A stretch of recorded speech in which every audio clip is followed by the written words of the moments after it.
This meeting is being recorded.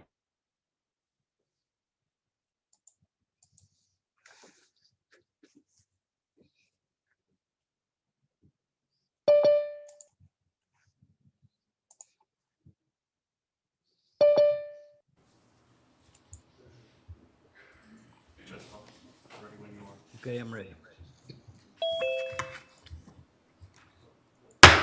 Good morning, everyone. Today is Tuesday, May 4th, 2021. It's 9 a.m. Proof of posting, please. The agenda was posted on Thursday, April 29th, 2021 at 3:50 p.m. Okay, thank you. Let's pause briefly for a moment of silence, and then we'll have a pledge to the flags.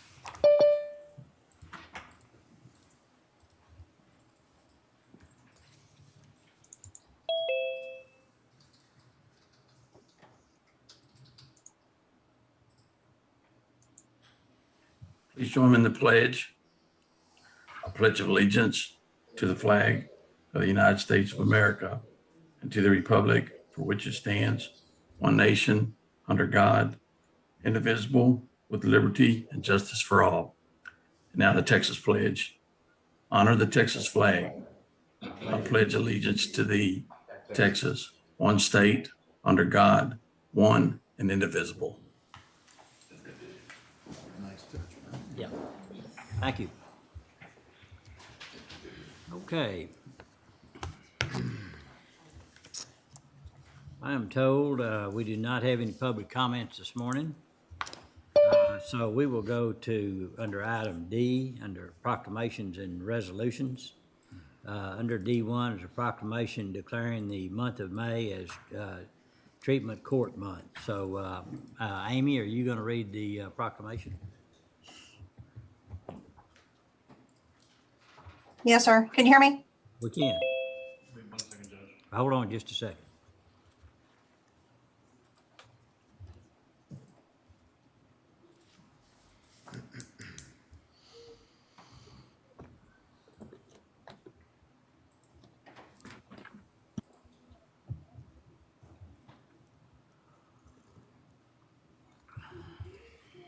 I'm sorry. Did you say hold on? Yes, ma'am. Okay.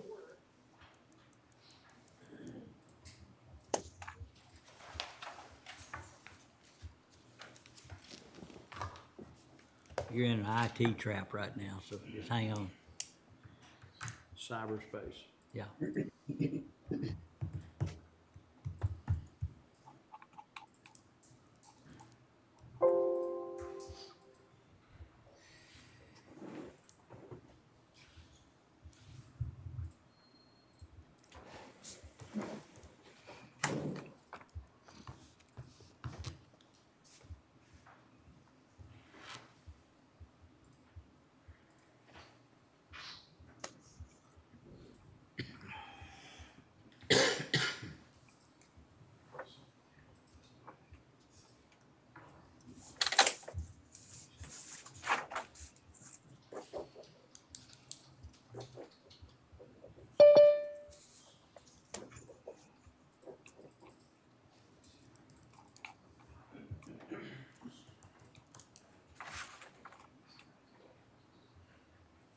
Almost there.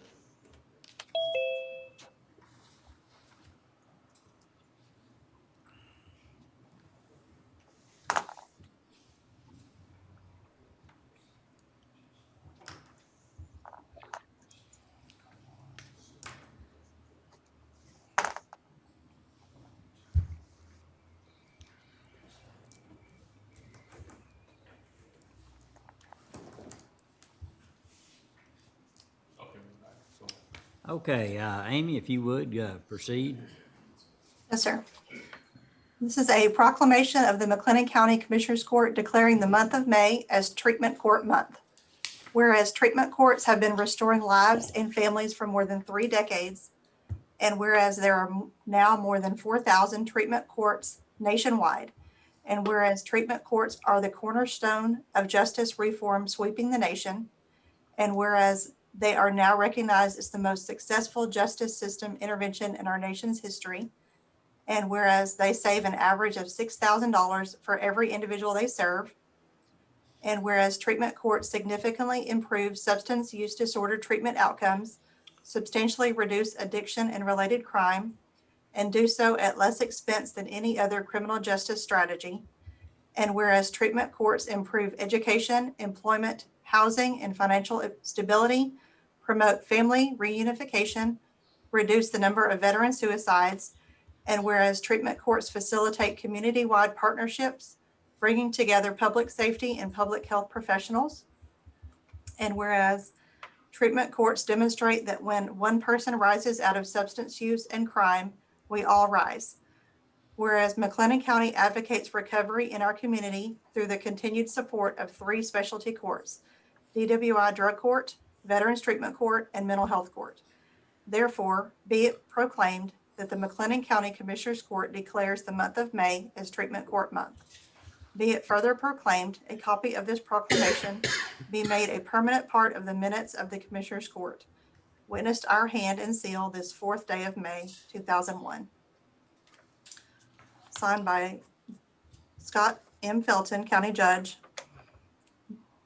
Do you need to read all the names? James A. Smith, Commissioner, Precinct 1. Patricia Miller, Commissioner, Precinct 2. Will Jones, Commissioner, Precinct 3. Ben Perry, Commissioner, Precinct 4. Okay, thank you. Thank you. Any questions or comments? If not, is there a motion to approve this proclamation? So moved. Second. Motion been made and second. Any other discussion? No other discussion. All in favor say aye. Aye. Opposed? Passed. I just want to say that McLennan County's come a long way with having these specialized courts to deal with a segment of our population that spends a lot of time in our institutions and places without a lot of thought going in from the judicial side. And we appreciate the correction side for taking care of a lot of that, and also as well as our hospitals. So I think we've come a long way having specialty courts. And you'll see in the next year that how this blends in with other things that we do in the community, with emphasis on crisis centers and places like that, that would be a place for law enforcement to take people that aren't extremely dangerous to an area where they start getting treated for what caused their problems, rather than having to be in our local jails. And I would like to say a special thank you to Judge Hodges, Judge Coley, and Judge Devenogam for their support of the treatment courts, and especially for the Commissioners Court, and Judge Felton for your support. We could not do this without you. Thank you. Okay, thank you. All right, I'm gonna hold the proclamation on the correctional officers. I want to do this next one, and then the last one will be, I'll ask Major Armstrong to come up. This is it's probably appropriate. I'm going to read this proclamation. This is a proclamation of the McLennan County Commissioners Court declaring May as Elder Abuse Prevention and Awareness Month. So listen up, Commissioner Perry. I've got a little bit of background in this as well, and I'll tell you that just in a second, but read the proclamation.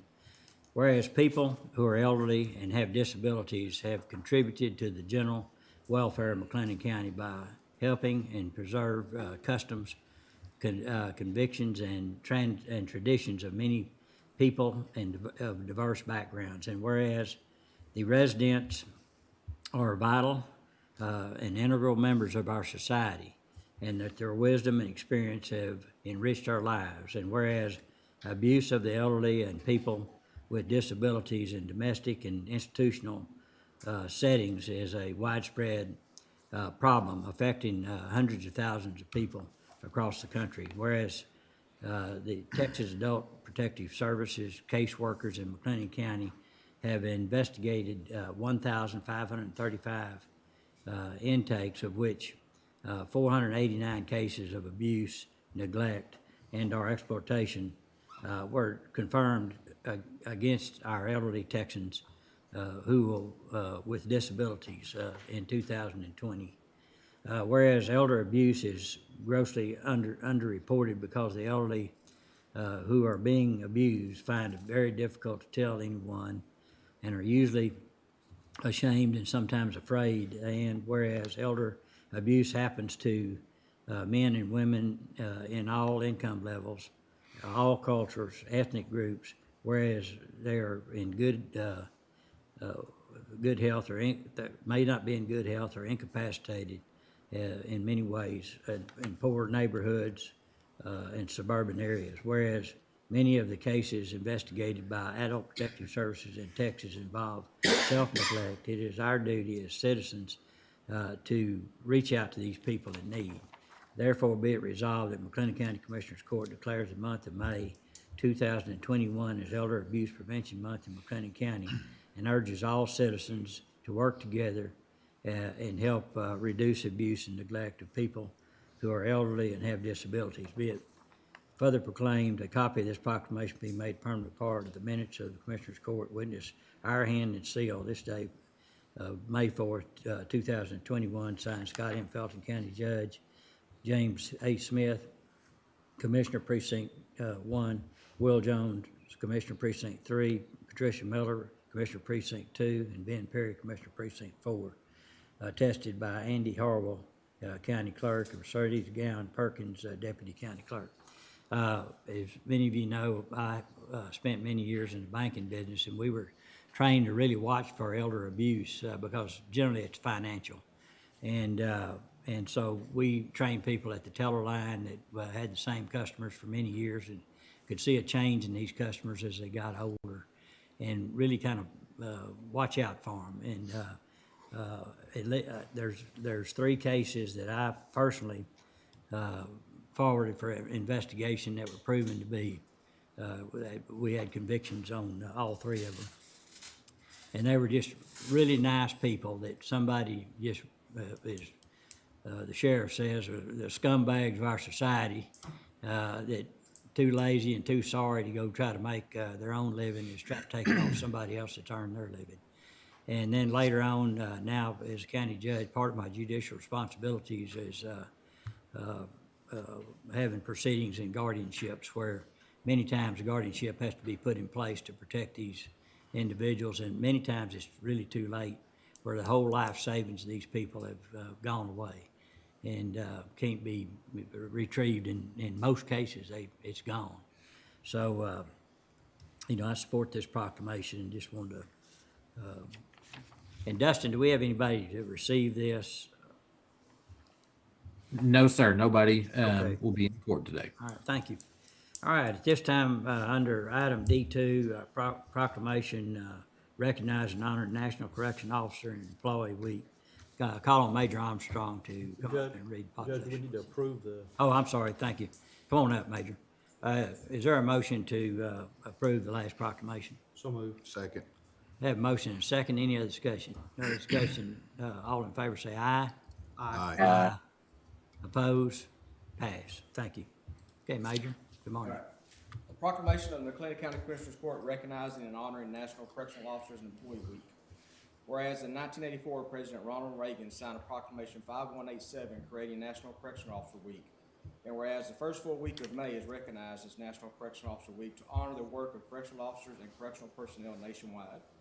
And whereas in 1996, Congress officially changed the name of the week to National Correctional Officers and Employee Week.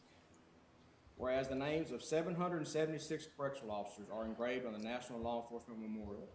These courageous heroes are forever remembered, and their light continues to shine through their memory and through the selflessness men and women who continue to serve each day. And whereas historically correctional officers have been viewed as guards, occupying isolated and misunderstood positions in the prisons and jails, the duties of these officers have become increasingly complex and demanding. And whereas the professionalism, dedication, and courage exhibited by these officers throughout the performance of these demanding roles deserve the utmost respect. And whereas it is important that we honor the daily contributions and accomplishments of these men and women who are crucial to the operation of correctional facilities, and therefore it be proclaimed the McLennan County Commissioners Court recognizes and honors the officers of all correctional facilities for their devotion, bravery, and commitment. Be it further proclaimed, a copy of this proclamation be made a permanent part of the minutes of the Commissioners Court. Witnessed our hand and seal this 4th day of May, 2021. Scott M. Felton, County Judge. James A. Smith, Commissioner Precinct 1. Patricia Miller, Commissioner Precinct 2. Will Jones, Commissioner Precinct 3. Ben Perry, Commissioner Precinct 4. Attested J. A. Andy Harwell, County Clerk, McLean County, Texas, by Mercedes Gowan Perkins. Okay, So thank the courts for supporting us and supporting the correctional officers, sheriff and the chief. Thank you. We have 3 of our captains from the jail here and some of our line staff and our lieutenants. They work hard every day. And for President Reagan to notice this back in 1984, and it's still today, corrections is so important to our communities and keeping the scumbags locked up that we have in our facilities and keeping them safe as well and keeping our citizens safe. So thank you to all of our line staff to do that hard job each and every day. okay, thank you, Major. Any questions or comments? I would like to follow up with that, and just as every year when we have this month, thank you guys. Being on the jail commission, I get to see how good these guys are. This is truly, in my opinion, and I know I share it every time we have an inspection, and they walk away with basically their jaw hitting the ground at how good you guys and how efficient you are at what you do.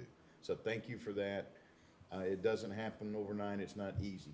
Sheriff and Chief, thank you guys for making sure that they have the personnel and the assets they need. But if you'll see, there's a lot of longevity out there. There's people that are committed to the job. And big week next week, Major Armstrong, you'll be installed as the president, correct, sir? Texas State Jail Association. So I want to point that out. So he's not just recognized here, but also outside of our environment as one of the people that will lead the Texas State Jail Association into 2022. So thank you guys so much. Thank you.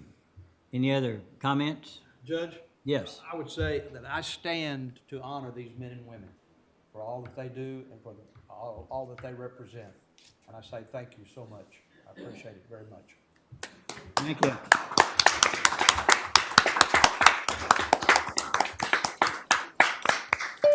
Okay, we heard the proclamation. Is there a motion to approve? Motion to approve. Second. Motion made and second. Any other discussion? No other discussion. All in favor say aye. Aye. Aye. Oppose? Pass. Thank y'all very much. Have a great day. Appreciate you. Okay, Dustin, we've got the consent agenda and a couple of pulls. Yes, sir. Let me jump back to it. All right, Judge, under the consent agenda, the suggested pulls are E3A and E6C1. Okay, 2 recommended pulls. Is there any additional pulls recommended by the court? If not, with the exception of those pulls mentioned by Dustin, is there a motion to approve the consent agenda? Motion to approve. Second. Motion made and second. Any other discussion? No other discussion. Call for a vote. All in favor say aye. Aye. Oppose? Pass. And Judge, is it okay to go ahead and take care of our visitors Yes. now? Yeah. All right, I'd like to go to item M1, is discussion and or action on matters regarding COVID-19. I'd like to call on Elizabeth. Good morning, everyone. Morning. Give a quick update about vaccines and testing. Our vaccine clinics are still going strong. We do have a vaccine clinic this week. Wednesday through Friday is going to be focused on Moderna first doses and second doses. And Saturday will actually be Johnson & Johnson. That has been approved to start using Johnson & Johnson again.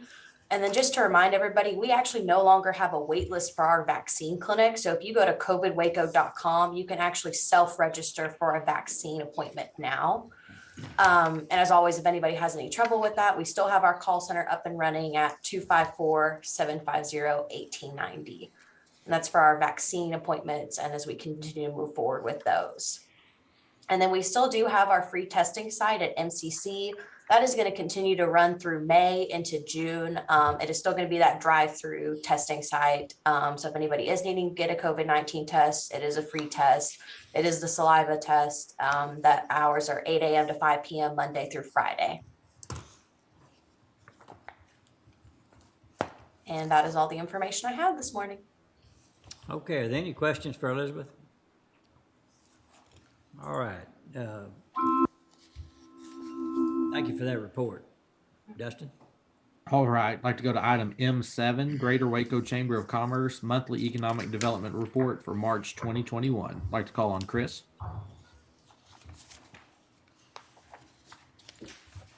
Good morning, everybody. Good morning. Pull my report up for you and we'll share screen.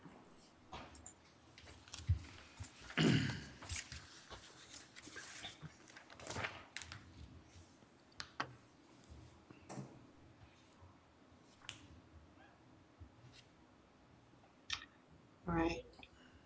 Can y'all see that? Yes, ma'am. All right. See if I can, my computer's decided to be a little slow this morning. Okay, so we have our economic development report for the month of March. Looking at the level of activity that we've seen, we're actually ahead of where we were the same time last year. And if you'll remember that March of 2020 was kind of the last month of normalcy that we saw before the impacts of COVID-19 started impacting the community and our work.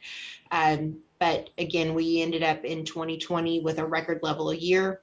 We're continuing to see a lot of attraction inquiries into the marketplace right now.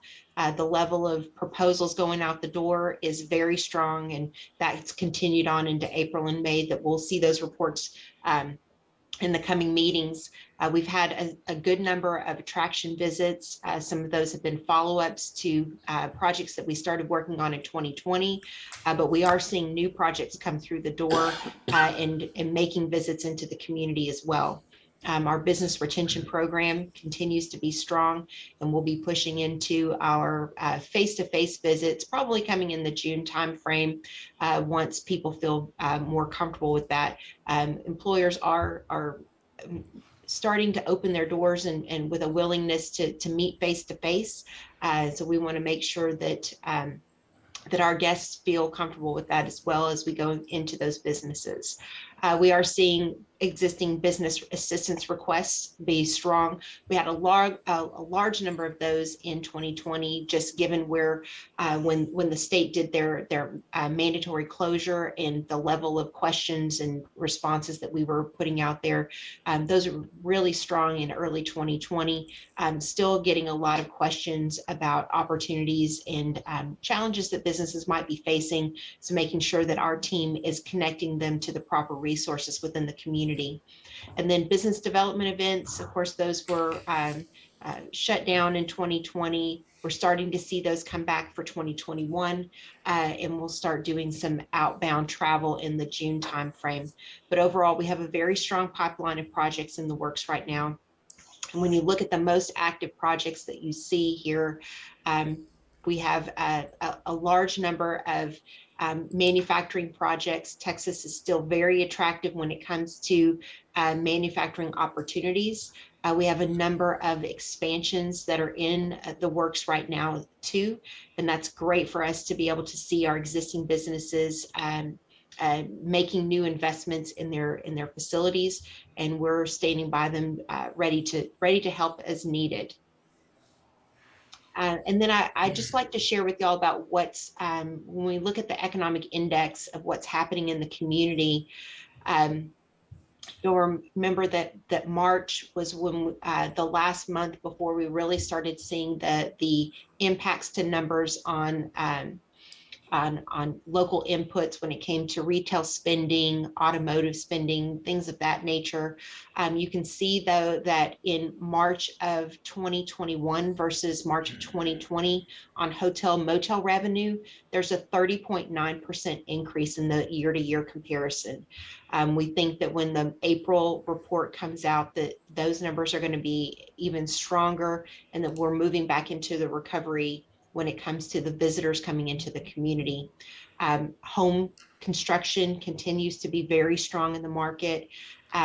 Building permits issued, so new construction that's beginning on a lot of the projects that we announced last year, as well as expansions by existing businesses, continues to be very strong. So up over 180% over where it was in March of 2020. The thing that we're watching really closely is what's happening with employment. We hear from employers that they're having some challenges when it comes to getting the folks that they need to fill the positions that they have open.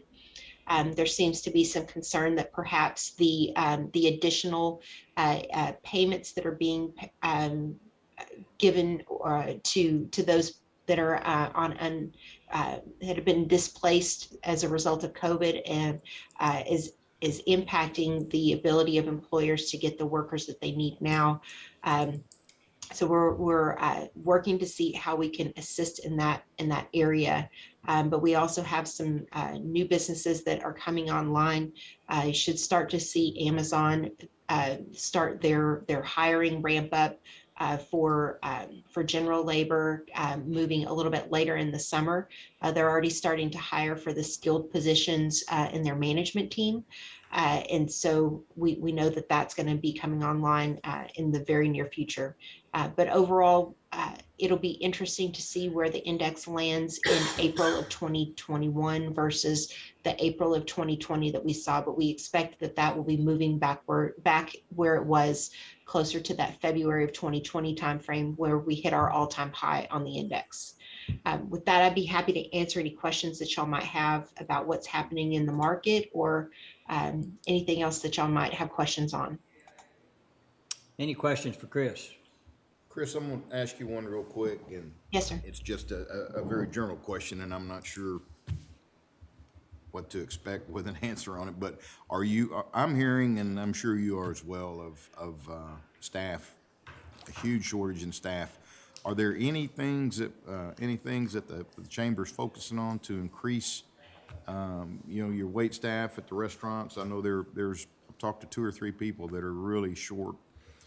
Are we seeing any in a bright spot in that area where we're, can you kind of walk us through that and explain why we're at there? And do we see ourselves getting out of this anytime soon? Sure. There are a couple of, we're very aware of this situation as well. One of the things that we're doing is helping connect employers with resources within the community, such as the Heart of Texas Workforce Solutions Group. I know, and they would tell you that people are out there that are able and ready to go to work.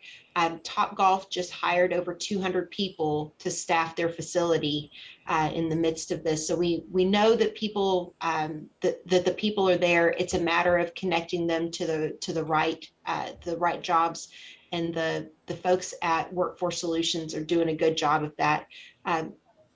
There are also positions out there, and perhaps people that have been displaced as a result of this. There are resources that they can take advantage of when it comes to new training opportunities.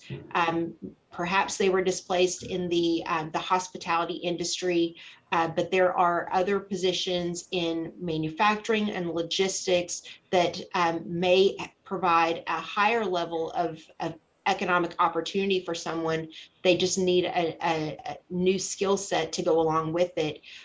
That's where our friends at Workforce Solutions have access to training opportunities, training dollars that they can help funnel people into. They have additional resources when it comes to childcare dollars that would be available if someone has a need for that as well. And they even have transportation dollars to help too, whether it's someone taking public transportation or have gas cards to help them offset any of those challenges they may be facing. So there are resources out there.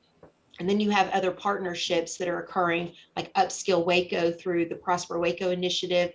You have TSCC and MCC that are doing rapid workforce training scenarios as well. So if someone wants to access new skill sets to help them move into a different job, there are lots of resources out there.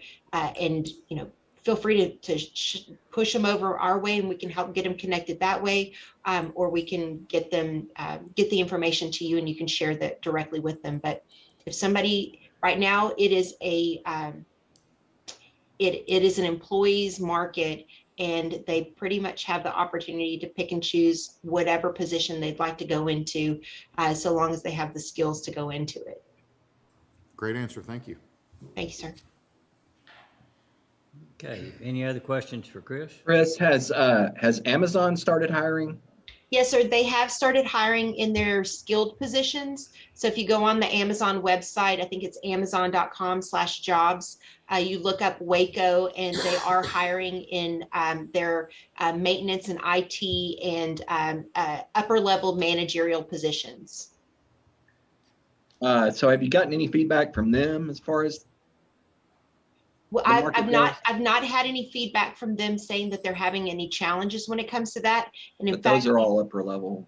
yes, sir. But we also know that there are folks that are relocating into the community to come work for them. So not only is it an opportunity to employ people that are already within the community, but it's also a company like them will attract new workers into the market too.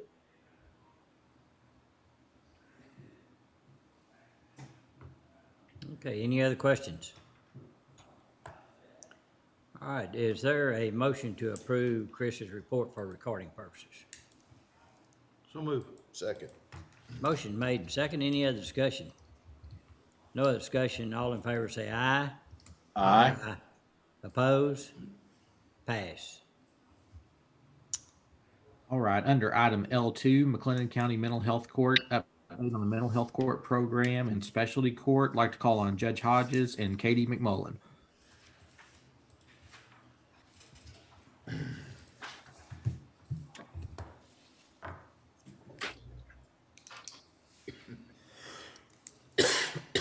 Can get started. Just click on the video camera. Here I am. Having trouble with the camera this morning. Can y'all hear me okay? Yes, sir. Okay, so I do want to give you a report on what we're doing in the area of mental health. Since Commissioner Smith is new, since we started all this, I'm going to back up just a little bit and recall how we got here. You know, by way of background, Texas and all states have got so many fewer beds than we had 30, 40 years ago. In fact, the statistics I looked at today said that we have 96% fewer beds available for people with psychiatric needs than we did 40 years ago, which means that really only about 8% of the people that need to have access to a bed actually have access to a bed these days. One of the things that there's been a lot of talk about different populations that have suffered from COVID, like we need to get our kids back in school, they're suffering. This is kind of a forgotten population too. These people have suffered. Our wait times are astronomical now to get anybody into any of the existing beds. We just looked at in January of this year, the wait time to get anybody into Vernon was 540 days. That's well over a year and a half. It's now dropped to 480 days, which is not much of a drop. So it's going down, but it's going down very slowly. So we end up, as you know, having these people in our jail, having to deal with their mental illness in a jail setting, which is certainly not ideal. So that's how we started looking at, all right, what can we do? So some of the existing problems that were there that we have tried to deal with, and that's the way I'm going to talk about this. I'm going to refer to my notes to make sure I don't miss anything. When we started looking at the population, we noticed several things. First of all, a lot of defendants were languishing in jail for long periods of time without getting to court for a competency hearing. Long lag times. There were also long lag times between the recognition that someone has a mental illness and they're in jail until getting them in front of a doctor for a competency examination. And then again, long lag times getting them before the court for a competency hearing. In addition to that, we had defendants who would be sent on a competency order to a facility for rehabilitation. They would stay there, they would get rehabilitated after being on meds and receiving treatment, come back to our jail because they're not out on bond. So they come back to our jail, then they sit in our jail waiting for a hearing. And then sometimes there was so much lag time from the time they got back from the facility until they got to their hearing that they would again decompensate and not be able to go to court and have to go back. And there was this revolving door of competency restoration, decompensation, and going back to the facility. In addition to those things, we noticed that although we have 110 attorneys or so on our appointment list, there was only a very limited number of attorneys who seemed to be familiar enough with the mental health code to feel competent to proceed and represent these people. Either they didn't know the code well or they just didn't care. So we had a lot of these defendants being represented by people who weren't really putting their case on the front burner. Thus, that's why there were so many delays in the system. So what did we do to try to fix it? Well, you guys authorized the creation of mental health court, mental health treatment court. One of the purposes of that is to get these people treatment in a court setting when they're on probation. So if we dispose of their case, we put them on probation. The adult probation department has a wonderful mental health unit, so they concentrate on people with mental health issues. But then there's some cases that need a little more attention than that. They need to be sent to court every couple of weeks for us to supervise them. So it's usually the more reluctant cases, just like it is with DWI and drug treatment court. It's the people that are repeat offenders that are the hardcore folks to deal with that you put in treatment courts. So those are the people that we started seeing in our mental health treatment court, and we've been doing that. So one aspect of what we're doing is we have hearings every 2 weeks with a certain population of these folks who come in. We make sure they're on their meds. We staff their cases to see if they're going to counseling. We talk to them about housing. We talk to them about income, all those things that will keep them engaged. We have had the program long enough that we've got several now that are getting into the later phases of the program and being very successful. So that's one way we're dealing with those folks. In addition to that, we were able to get a grant from the Indigent Defense Commission to create a managed assigned counsel program. And Katie is here and she's going to talk to you about that here in a moment. Purpose of that program, there are only 2 or 3 in the state that have a program like this. Purpose of that program is to have a trained, experienced attorney supervise these attorneys who are handling mental health hearings, someone who's very familiar with the mental health code, who can assist them, who can look over their shoulder, make sure they're doing what they need to be doing, even offer some assistance and training to those folks, and make sure that these cases we're also monitoring these cases from a jail perspective to make sure that hearings are being set, that folks who need to go get a competency exam get it, people who need to go for treatment are gone, and get them on the waiting list as soon as possible. So Katie's going to talk to you about what she's been able to accomplish with that. There was another aspect of it that we noticed that some defendants would come to jail under a court order. They'd be sent back under a court order to take medications, and they would refuse to take their medications. And nothing was being done about that. The jail obviously can't do anything without a court order. And so we have just started in the last 6 weeks or so doing what's called a forced medication hearing, so that we have a hearing, a doctor examines them.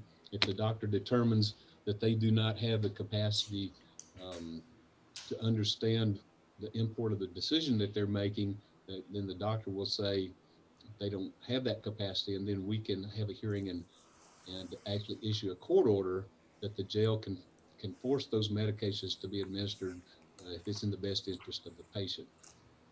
What is good about doing that is that we get them on their medications early so that they don't just refuse meds for months and months and then go off to ASH, and it takes them a long time to regain competence. We feel like so we're patterned this after what's been done in other counties, and what they found is, and I will also mention, I think there are only 2 other counties in the state that are doing this. But again, we're patterning this after Collin County. And what they have found is that these defendants, when they do go for competency, are much more likely to regain competency much quicker and spend less time in the facilities, can come back and dispose of their cases more quickly. So those are some of the things that we're doing. One of the other programs that Major Armstrong and the jail staff has been amazing helping us with these programs. We determined that a lot of folks were being released from jail pending their hearing, but in most cases it took them 4 to 6 weeks to get back in services with MHMR, meaning there was no doctor that they could see and to get their medications. So once again, even though we did a good job getting their medications to them while they were in jail, if we released them pending a hearing, we released them without enough medication to make it to where they could get back in services with MHMR. So the court, in its wisdom, decided to allow us to pay for 30 days worth of medications, which these defendants are given when they're released. So they've got enough medication to tide them over until that first appointment with the psychiatrist at MHMR, and that's also made a big difference. The other thing that Katie can talk to you about is that we added a social work position. I don't know if I'm saying that right, but social work position to our Managed Assigned Counsel program. And Michelle Flowers is doing that. She's doing a wonderful job. And where that really helps us is when these folks leave jail, they don't fall between the cracks. We're keeping up with them. If they need housing, we're trying to help them with housing. Anything that they need to help them be successful and get back to court is, and so Michelle's job is to do that, but to also assist these defense attorneys navigate their way through the maze of housing and treatment options and things like that, so that the defense can get the best outcome for their case. The other program that I want to talk to you about briefly is one that we added, and we call it the Bond Supervision Program. The Waco Police Department had a very innovative idea, came to us, and there's a group called CCAST, a group of 6 or 8 officers, and their assigned duty is to look at the jail list and find out who are our frequent flyers. Why do they keep getting arrested, getting out, dispose of their cases, come back to jail? The first one that they looked at was a gentleman who I think was arrested 30 times in 1 year, mostly from drinking. And their job is to get those people out of jail, get them on released on a PR bond. Now, obviously, these are people who are not dangerous. If they're dangerous, we're not going to be doing this. They're usually what we call status offenders. And so find out what it is that's causing them to keep showing up at the jail so many times a year, whether it's a mental illness or in this fellow's case, it was a drinking problem. And then they came to us and said, would you supervise these people while they're on bond? We need a court, we need a judge in a robe to enforce these conditions that whether it's a scram unit on their ankle or a drug patch that we put on them or counseling, MHMR participation. Those are the kinds of things. And a large majority of these people are mental health patients. They're the people that decompensate and they're throwing rocks at somebody on the highway, or they keep criminal trespassing different businesses. we're getting them on PR bonds. We're supervising their bond conditions. We see them once a month and have been very successful with these folks too, keeping them out of jail, keeping them going to counseling, keeping them sober, things like that. So those two of our major programs that we're running. I would just like to a big shout out to all the people at the jail staff, the people at MHMR, Waco PD. Everybody has worked well together. It takes all of us working together because there's so many portions of these programs that we have to interweave together. But that's basically kind of an overview of the things that we're doing right now. Of course, in addition to those programs, I am still sitting as a visiting judge for all other 7 judges in the courthouse on a pretty regular basis too, but that's what we're doing in our spare time. Do y'all have any questions for me about this before I turn it over to Katie and let her talk about managed assigned counsel? Let Katie go ahead, and then if we have questions, we'll Okay. she'll stay Good deal. on. Thank you. Morning, Katie. Hi, and I asked Michelle to step in so she could introduce herself to you guys as well. She is the social worker that is working with my program, so I'll allow her to introduce herself real quick. Morning. Hi, everyone. My name is Michelle Flowers. I am a licensed master social worker and LCDC, which is chemical dependency counselor. I think Judge really covered everything I do, but basically I work with the individuals while they're out on bond and trying to connect to them while they're in the jail. I do have access to go out there as well and see if we can start with this discharge planning and really connect and fix those gaps in services and getting them into services. That way we can break this cycle of continuously coming back to jail for very minor things that are usually tied to their mental illness and their lack of getting their medication. So that's kind of my job. If anybody has any questions. Any questions? All right, thank you. Thank you. So yeah, as Judge Hodges was saying, my job is the managed assigned counsel. I work with mental health defendants. I try to identify them as early in the process as possible. So before they even have an attorney appointed, I try to identify somebody who has a mental illness, and that way we can make sure they have an attorney appointed to them that is familiar with dealing with cases where there's potential competency issues, there's mental health issues, potential not guilty by reason of insanity, anything that comes along those lines. And they have an attorney who is specially trained to handle that. They've done continuing education, they've handled several of these cases. We currently have, I believe, 9 attorneys on our appointment list that we work with regularly. I assist them in anything they may need, whether that's, helping get court settings, or, I was talking to an attorney this morning about getting a competency evaluation done on a client that was arrested last week. He is kind of a frequent flyer, so I was already familiar with him. So as soon as I saw his name on the jail list, I had one of our attorneys appointed to him. And trying to identify them as early as possible in the process allows us to get an attorney who's familiar with handling these cases as quickly as possible, so we can cut down some of that lag time that Judge Hodges was talking about with getting commitment or competency evaluations ordered, or anything along those lines that are time sensitive. And, I am one of the things that we are running into with the wait times for ASH is I've had several misdemeanor competency cases where they've timed out. They've sat for 200 and some odd days on a Class B misdemeanor where the maximum punishment range is 180 days. And those were things that were not being caught prior to me coming in and tracking competency.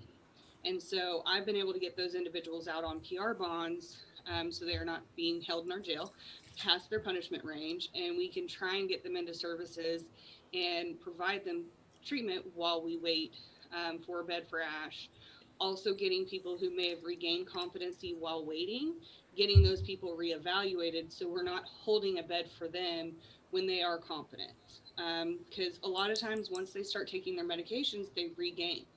And that was a big part of why we started doing the forced medication, was to help potentially regain competency prior to them even going to ASH, so we can give that bed to somebody else who hasn't regained, or once they get to ASH, they can utilize those services much faster, and they are spending less time at a state hospital to regain competency while we are getting their case handled. And as Judge Hodges mentioned, another issue with competency was people waiting and then decompensating while they were waiting for their case to be handled. So that is another aspect of what I do, is once they return from ASH, I monitor their case and make sure that if it's a trial, we get as quick a trial date as possible, especially now that we've started trials back up. If it's a plea, we can get a plea date set as quickly as possible. Whatever that defense attorney lets me know kind of the plan is with that case, I try to assist them and get those handled as quickly as possible, so that way we don't run into the issue where we're having to send them through competency restoration again, whether that's through outpatient or through the state hospital. Because that is definitely something we don't want to keep paying for the same person to go to ASH 5 times when their case could have been handled once, one trip to ASH and had their case handled, but because of backlog, they're now having to be sent to ASH multiple times. So that is one thing that as soon as they come back, I start a little clock for me of this needs to be handled within this much time, because they come back with a 6-month med order from ASH. So to me, that 6 months is kind of that maximum amount of time. I try to have it handled much faster than that, but get it handled as quickly as possible, so that way we are not paying to send them to ASH multiple times.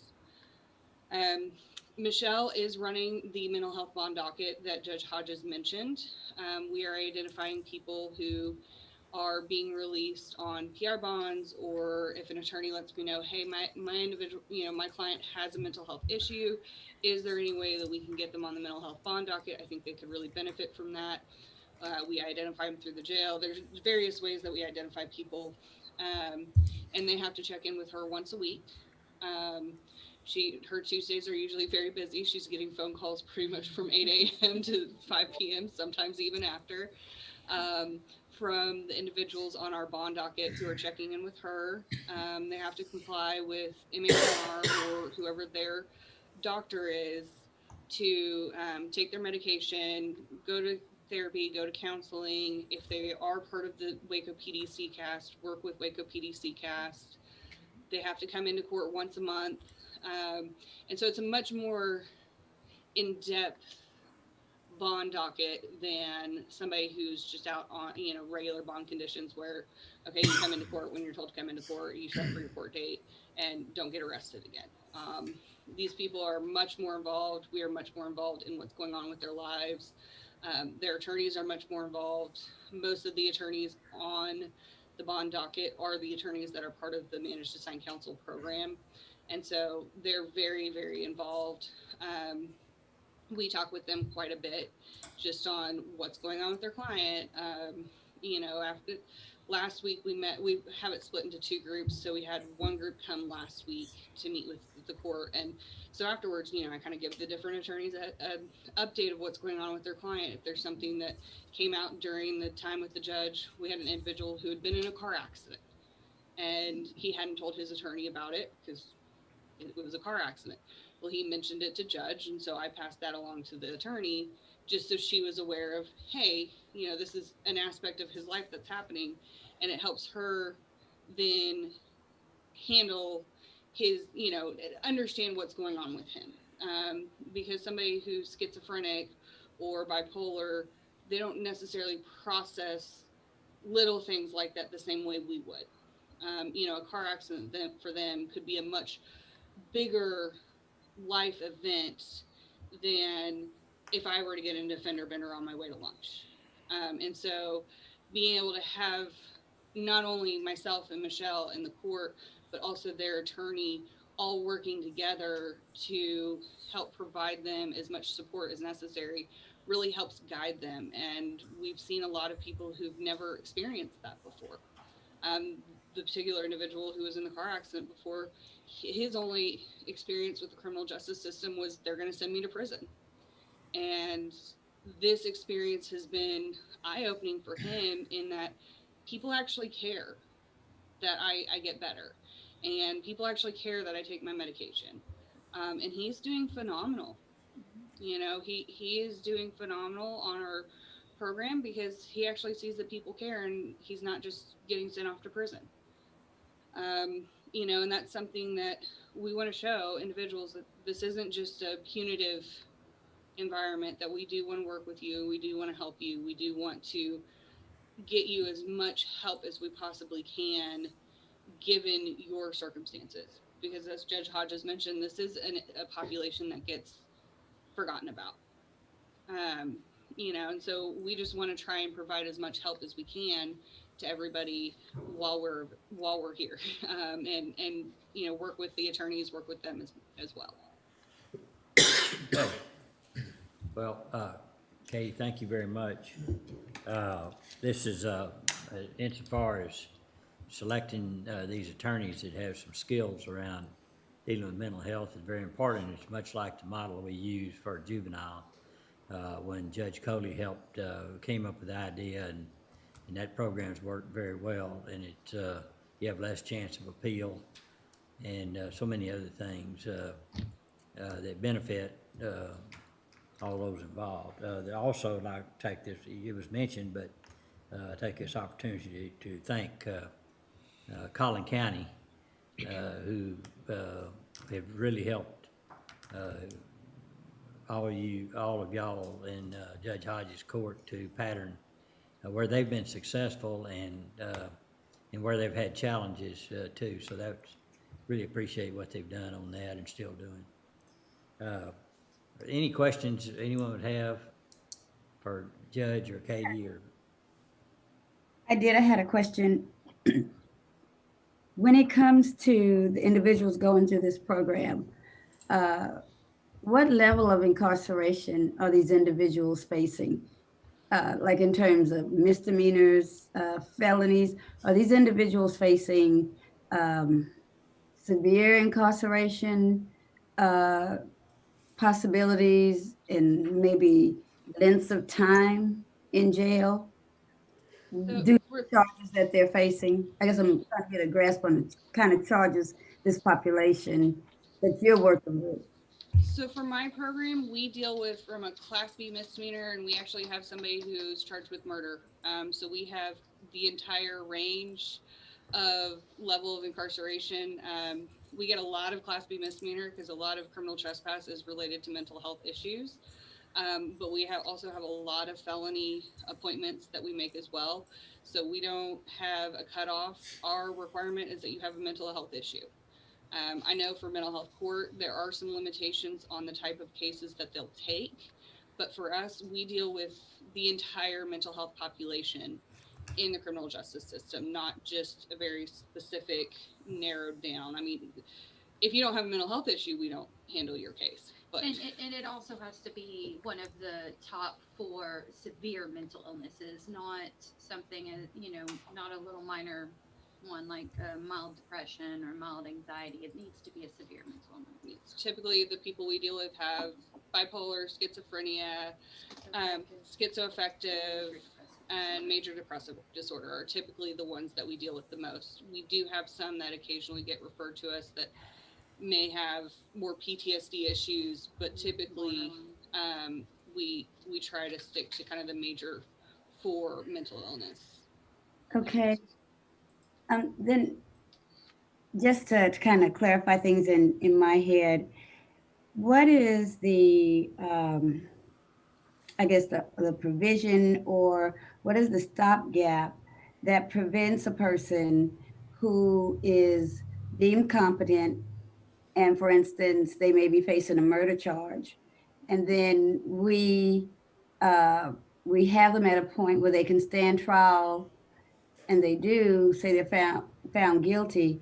Is there a stopgap there or something that prevents a person who truly is, because you mentioned the issue of them no longer being competent because of a weight, perhaps in the system.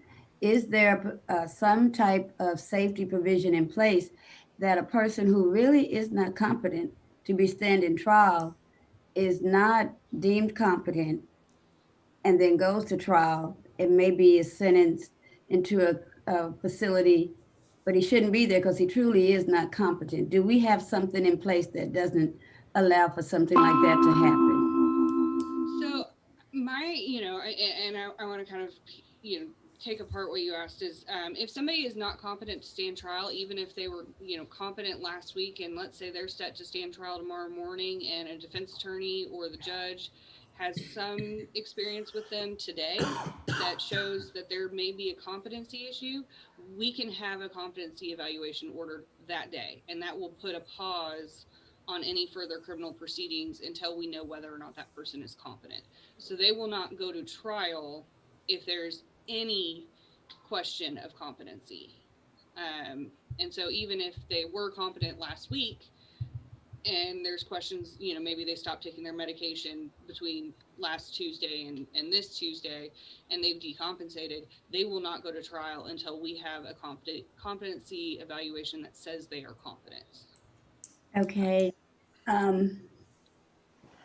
Do we continue to try to get them established as competent in order for them to go to trial? Or is it at some point we just understand that this person is just not going to be competent for trial? There are some individuals that just will never regain competency, and there are some other mechanisms in place to handle that, whether it's through a civil commitment or if they were not guilty by reason of insanity at the time. So that may be part of what you're kind of asking about is competency and insanity are two different aspects of this. So a person can be competent but have been insane at the time of the offense. If they were insane at the time of the offense, that raises questions of not guilty by reason of insanity. If they are found not guilty by reason of insanity, then they will be under the court's jurisdiction on treatment. So we have several individuals who are found in GRI at the time of their offense, and the court has jurisdiction to determine whether they're in inpatient treatment or they go to outpatient treatment. And every year there has to be a recommitment done on those for that entire punishment period. So if it's a second-degree felony, the court has 20 years to monitor this person's treatment. And so every year within that 20 years, if they are inpatient for a period of time, then the inpatient facility feels they're available or they're capable of doing outpatient, then they will move to outpatient. And then every year we monitor that, and sometimes they decompensate backwards and go back to inpatient. That's why it's a yearly recommitment instead of just saying, all right, for the next 20 years, you're going to Kerrville. So that way we monitor and make sure that they're getting the proper treatment. And that is one of the things that I work with as well. Okay, and this is my last question. Is there some type of maybe constitutional line that we're getting really close to when with a prosecutorial arm in the process, but we're having a hand in this person's defense? Is there a constitutional line that we're getting really close to when we do that? So I'm not totally sure what you're asking, but I will say that my program is, and one of the things Judge Hodges and I've worked really hard on is, yes, he and I work in conjunction together on certain things, but I am a separate program from the mental health court because I am part of the defense team. Okay.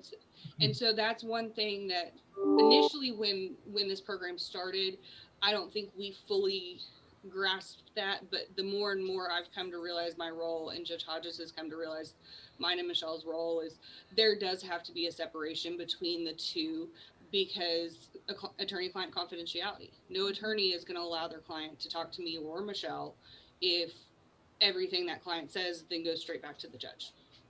Okay. And so we are covered under attorney-client confidentiality, and I am considered part of the defense team. That's wonderful. Okay, thank you, ladies. Thank you. Anybody else have any other questions? Any other questions? All right. Thank you very much. Is there a motion to approve the update? So move. Is there a second? Second. All right, motion been made and second. All in favor say aye. Aye. Oppose? Pass. All right, thank you. All right, moving on to item E6C1, recording of comprehensive annual financial report. I'd like to call on Francis. Okay. Good morning. Morning. We are presenting our fiscal year 2020 comprehensive annual financial report. I know I sent y'all a link, but the PDF of the report is found on the auditor's page of the county website. So you can find the current report as well as past reports if needed. And we will be getting you a physical copy of it. They're just being bound right now and we haven't received those back yet. So I will be getting one to you as soon as possible. But we're going to be doing this a little bit different today. We have Chris Pruitt with us from Patillo, Brown and Hill. They are our outside audit firm. So he is going to present the report and give you some information on it. And then I'll follow up with some brief highlights for the year when he is done. So I'll turn it over to Chris. Morning, Chris. Thank you. First of all, I'd like to thank the court for giving us the opportunity to serve as your auditor. As Francis said, we have completed your comprehensive annual financial report. And what I'd like to do this morning is just briefly walk you through a few things in the report and then answer any questions that you might have on the report or, the audit process in general, what we do, what we don't do. With that being said, I would like to point out that the report is divided into 3 sections: an introductory section, a financial section, and a statistical section. Within that introductory section, really the only thing I'd like to point out would be on it's page 5 of the CAFR. It's page 10 on the PDF. This is a copy of last year's Government Finance Officers Association Certificate of Achievements for Excellence in Financial Reporting. This is an award given out by the Government Finance Officers Association. This is an award that the county has received for 35 years in a row, which is one of the longest streaks that I've seen in the state. This year's report, we feel, meets the criteria to receive this award again. So hopefully this September or October, you'll be receiving this award once again. So that's good.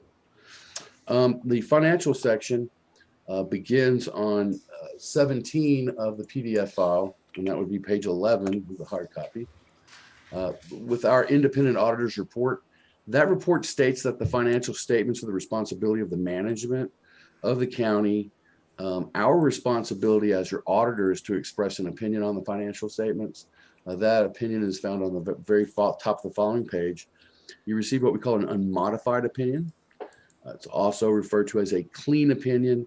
And what that means is that a third party can rely upon your financial statements as being materially correct. So we're not saying that they're correct to the dollar, but that they can be relied upon to make decisions. So that opinion is followed on page 20 of the PDF, page 14 of the report, with a management discussion and analysis. Now, this is a required part of the report. It is the responsibility of your county auditor to put this part of the document together. And what this is really about 10 to 20 pages of highlights that occurred during the year and a description of some of your policies. I always refer to this as the cliff notes of your financials. It's a great place to go, read a few pages, gain an understanding of what occurred during the year without actually diving into 150 pages worth of financial data. So I think that this is one of the more useful parts of the report. In regards to the financial statements themselves, you have 2 sets of financial statements in your comprehensive annual financial report. First one is on page 38. These are called government-wide financial statements. This is the only time during the year that you will see these. This is not how the county budgets. This is not how they keep their books either, but it is required. This set of financial statements are presented on what we call the full accrual base of accounting, so it's used in the private sector. And the main difference between this set of financials and the second one I'm going to mention is the inclusion of your capital assets and your long-term debt. Those are the 2 biggies. The fund financials should look more familiar to you. They're on page 40 of your PDF. page 34 of the actual report. This should look familiar to you. This is how you do your budget. This is how you keep your books. These are your major funds. These are the funds that meet a certain criteria to be presented in the front. The big one, of course, is your general fund. I would like to point out that your general fund unassigned fund balance is very healthy. It's 46 million. So in relation to your yearly expenditures, that would be considered great. So it's very, very good. The notes to the financials are on page 49. Like that management discussion and analysis, they're in a written format. They're designed to provide additional information on the financial statements. You'll find notes on significant accounting policies. There's detailed notes regarding most of your balance sheet items, cash, investments, receivables, capital assets, debt. And then there's plenty of pension notes towards the back. There are several budgets within the report. I would point out on page 88 of the PDF is your general fund budget. That's the fund usually I get asked about mostly. You did have positive variances for your total revenues and your expenditures as well. So you came in over budget on your revenues and under budget on your expenditures, and that's what you'd like to see. So you did have those positive variances for the year. All of your other funds that are not considered major can be found starting on page 103. These funds are some of your special revenue funds, capital projects funds, debt service funds. These are funds. So if you've got a special interest in a specific program or fund and you can't locate it at the beginning of the report, I just wanted to remind you that there are lots and lots of reports or funds presented after those notes back here. Finally, the last section of the report is your statistical section.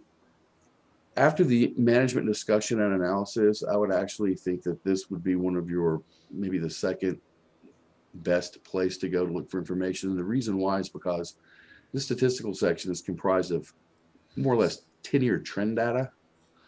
So you could actually see trends for various things over the past 10 years. So if you want to see some financial information, some revenue information, debt capacity information, and there is some demographic and operating information in there as well. So that's a really, I think, neat part of the report. You will note that it will say unaudited. And the reason why is because we just did the audit for the one fiscal year this year. So we didn't go back and audit all 10 years. But I would like to tell you or remind you that we did look at all of those 10 years and they were all audited. We just can't express an opinion on it this year. So at this point, I'd like to answer any questions that you might have over the report itself or the audit process. Okay, thank you, Chris. Are there any questions? All right, Francis, do you have some comments? No, just thank you, Chris, for sharing that information. I know it was helpful to hear. Good. All right, so is there a motion to approve that report for recording purposes? So move. Second. Motion made and second. Any other discussion? No other discussion. All in favor say aye. Aye. Oppose? Pass. Thank you. Okay, thank you. Thank you. I'd like to go to item M15, Hey, recording. Dustin, I'm sorry, can I stop you? So I have a short PowerPoint to dig into some of the numbers a little bit. Do you want to do that now, or do y'all want to come back to that? Go ahead, Francis. Okay, I'm going to share my screen.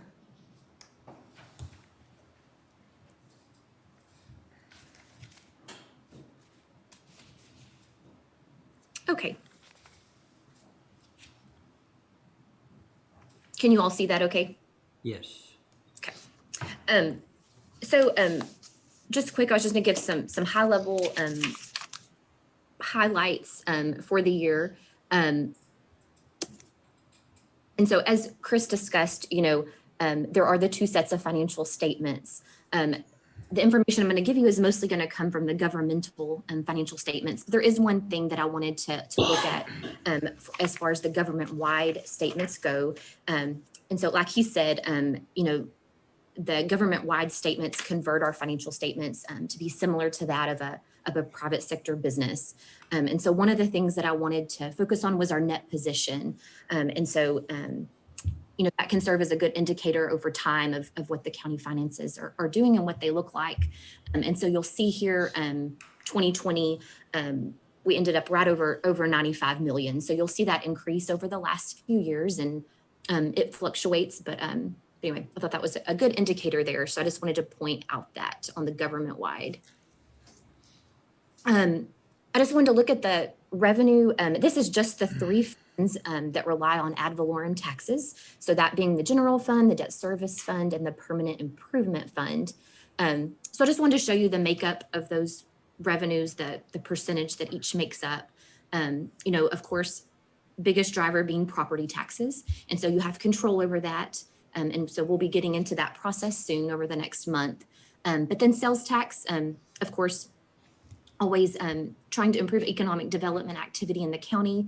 You know, we can try to make changes to the sales tax, but that's, you know, there's not much we can do as far as percentage, the actual tax, the tax percentage collected there. And then all other sources being fines and fees, interest revenue. So some of those things are set by the county, but also not a whole lot we can do to change those. So just wanted to point out that property taxes were the biggest driver there on those three funds.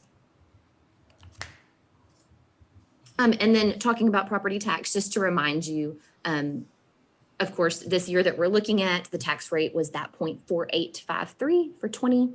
And then of course, our current year, the tax rate dropped to 0.4687. This is just, again, just kind of a high level view of expenditures per function for governmental funds, excluding some of our funds like PFC, the Local Provider Participation Fund, and the Venue Project. So this is going to look at general fund, debt service fund, permanent improvement, and our special revenue funds, including our grant funds. So this just shows you the makeup of the functions and where those expenditures hit. Of course, our largest areas being public safety, general government, and then public transportation and judicial. So I want to focus just on general fund for a minute. This is going to show actual revenues and expenditures for the general fund and how they relate to each other. So you can see the last time expenditures exceeded revenues was in 2013. So as you track those lines up through the current year, we haven't had to get into fund balance for expenditures any of those years since. So you'll see in 2020, there is a large gap there. So that there is opening up wide, and there's about a $12 million gap there. But that is just because of our unprecedented 2020 year. We did become way under budget for the year, and our revenues continued to track along. So that describes that big gap right there. And then it should close back a little closer together as the next couple of years come about. And then just looking at expenditures. So if we take the actual expenditures for general fund and we compare those to the budget, you'll see the relation there. And of course, we never want the red line, the expenditure line, to go above the blue line, and you'll see that it hasn't. But we also don't want that gap between the two lines to be too big. We also don't want it to be too small. So we usually historically come about 4 to 6 million under budget for general fund. So you'll see 2017, 2018, 2019, pretty consistent. And then again, getting here to 2020, a larger gap there. And that gap is about $13 million. So, you know, like I said, consistently, we do come a little under budget, but there was also just a lack of activity due to COVID. No trials going on, just a lot less activity. And then we also had unanticipated grant revenue, that being the Coronavirus Relief Fund grant that did cover a lot of our personnel expenses in the public safety function. So all those things at play show there why we came under budget. And then, of course, all those things play into what is our ending fund balance. And, we're always looking at our unassigned fund balance as, how is that going to roll into the next year and how's that's going to fund next year's budget? And as you remember, your fund balance policy is you want to keep 33% of your operating expenditures in fund balance. So this number here for 2020 ended up at about 54 million. And so this looks a little different than last year. It's unassigned and unassigned, assigned and unassigned. The assigned portion that you'll see in the financial statements is what we had budgeted to use for next year's budget. So, in the summertime, we always look at what fund balance are we sitting on, and then what portion are we going to use to fund the budget. But all in all, our fund balance rolled forward into 2021 was 54 million. So that was about a $12 million increase from the prior year. And then taking that and applying it to our policy, you'll see that 54 million ended up being about 50% of our operating expenditures. At budget time, when we looked at this last year, we were anticipating that number to be a little less and be about 40%. But like I said, we had unanticipated grant revenue coming in, just less activity, and revenues continued to track along more so than we thought they would. So that is how we ended up for 2020 and what rolled in. And of course, we'll be anticipating what the end of this year will look like. And then that's the number that, we'll be talking about and focusing on when we begin budget discussions in the next few weeks. Okay, change gears a little bit. And I just wanted to point out a couple things on our health insurance fund. So the health insurance fund, which encompasses health, vision, and dental, those will show up in a separate financial statement. It is a proprietary fund, so it's separate from the main financial statements. And you'll see here in 2020 that the operating revenues did exceed our expenditures, and that's about 1.5 million. They were about 1.5 million more than expenditures. And so, of course, Randy McGraw with Hub, lets you know each year that it's a roller coaster, and you'll have years that revenues are more, and you'll have years that expenditures are more. And so you can see that as you look at the trends over the last years. But this year, revenues did exceed by 1.5 million. And then, of course, that plays into what our ending net position was for the health insurance fund. So that is sitting at about 4.7 million at year end. So you can see, of course, that that's the highest that fund balance has been in the health insurance since the onset of that fund. So let me know if you have any questions. Of course, if you need more detailed information on the report or any portion of the report, please let us know. And I'm more than happy to meet with you or do additional presentations for the court. Okay, thank you, Francis. You're welcome. All right, Dustin.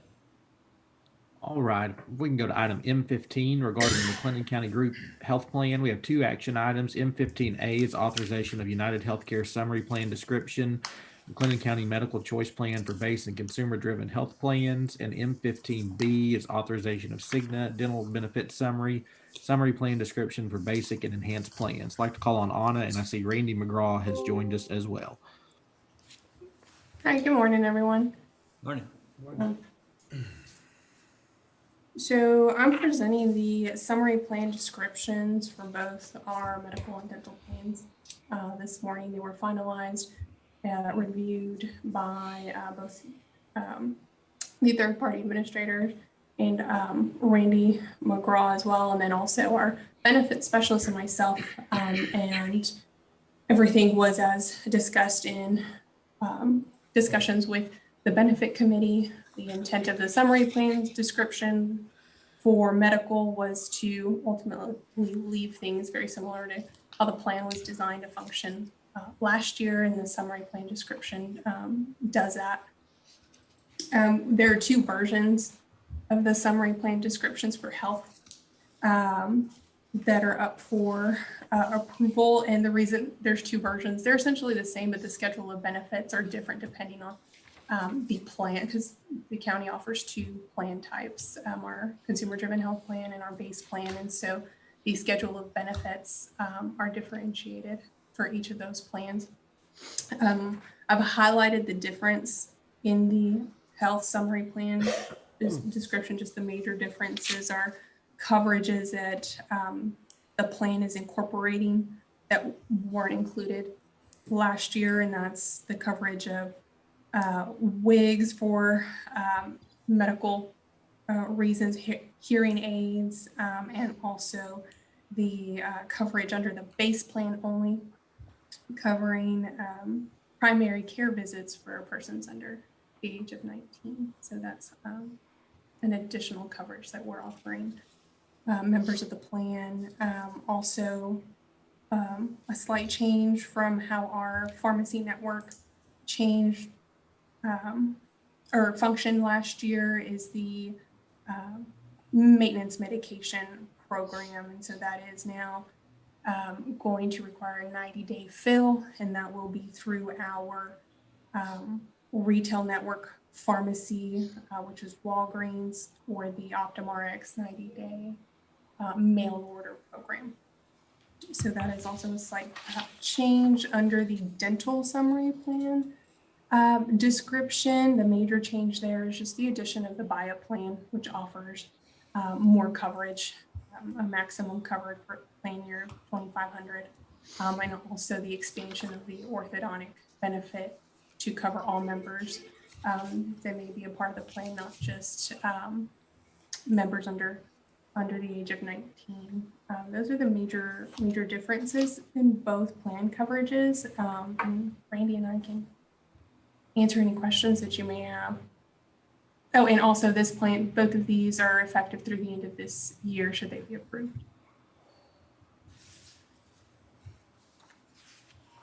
I have one question.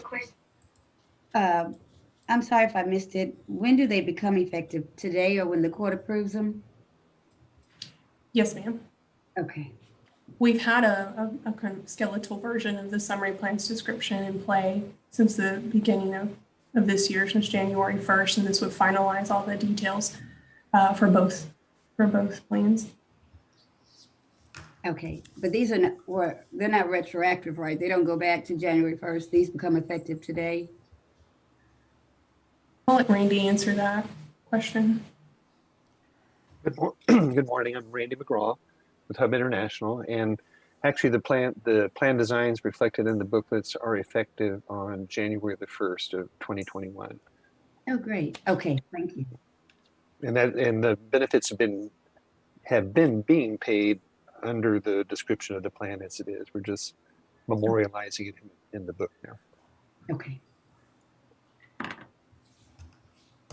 Any other questions? Randy, do you have any other comments? No, sir. I'm happy to see that prior graph on the good performance of the health plan. And in the transition to United Healthcare, as we monitor it, it looks like it's meeting our expectations from the assessment last year. So I know we haven't given you a full forecasting report, but I can tell you from a budget perspective, everything looks good. I don't see a need to change any funding on behalf of the county or the employees or retirees through their payroll deduction.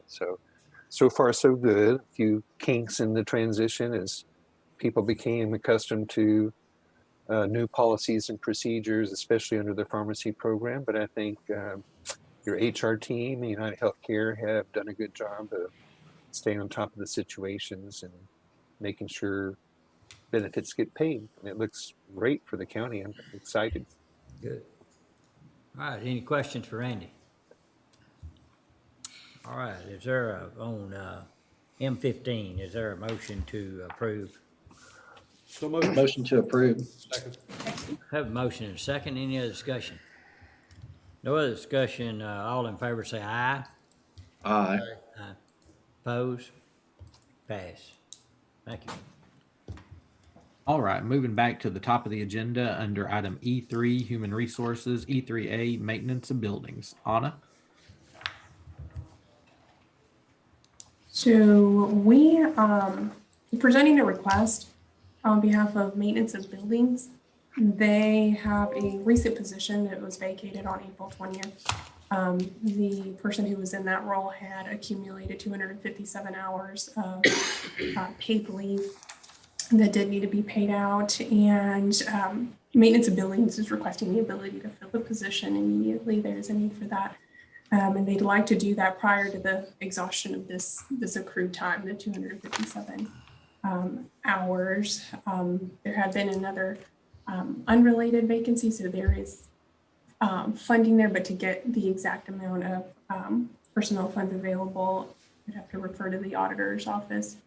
But again, the request is to immediately fill a vacancy over 257 hours of accumulated time left by the person previously.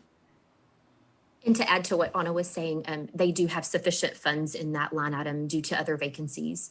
So no budget amendment would be needed. Thank you, Francis. This is similar to what we've done in the past in similar situations. You know, the only thing that kind of stands out is this is 6.5 weeks that's built up. And so I would urge all managers to try to keep a handle on those hours that will be carried over. Any questions or comments about this? What's the pleasure of the court? I have a question for Yeah. HR, I guess. All right. Anna? Is there any, Yes, sir. is there across the board policy in place to limit the number of accumulated leave time that a person can accumulate? Or is it left up to individual departments or elected officials? Or how does that work? So there is a maximum accrual amount in place for vacation time. The maximum time is 200 hours. No employee can accrue more than that. They just stop accruing until that balance gets below 200 hours. For comp time, which is included in this specific example, that's why it's higher than 200. For that time, there isn't a cap because that would be, wages earned essentially. So there isn't necessarily a cap. We do encourage, like Judge Felton said, for individual managers and directors and officials to be monitoring that on a regular basis. And it has been something that the HR office reports on through activity reports, just to show, to highlight any offices that might have a higher balance of comp time, just as a monitoring function. So 200 of this is probably vacation and 57 was accumulated comp time? Yes, sir, which is not uncommon. This position was actually functioning out in the jail, and so the jail tends to accrue that type of time for jailers. It's over in the form of overtime, but for maintenance, who doesn't earn overtime, they earn comp time. So just because of the coverage necessity at the jail, it's not uncommon. So this is not uncommon for somebody to accumulate this much? In a facility, in a safety facility like the jail, no. But for other offices, not law enforcement related, then that's not common. Yeah, I understand law enforcement's different, but I'm referring to other departments, so. Well, okay, but this is maintenance. It's maintenance at the jail. But Anna, if you could provide the commissioners, members of the court, with all those hours as we get into budgeting, and also we just finished reviews on department heads and those things, and I think that's good information on how we're managing those hours across the board, and included elected officials as well. Okay. Let's see, did we have a motion second? Okay, what's the pleasure of the court? Make a motion to approve. There a Second. All right, we have a second. We have a motion and a second. All in favor say aye. Aye. Oppose? Pass. Thank you. I'd like to, it looks like it's 10:34. I'd like to take a 10-minute recess. Thank you.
Okay, let's call the court back into session.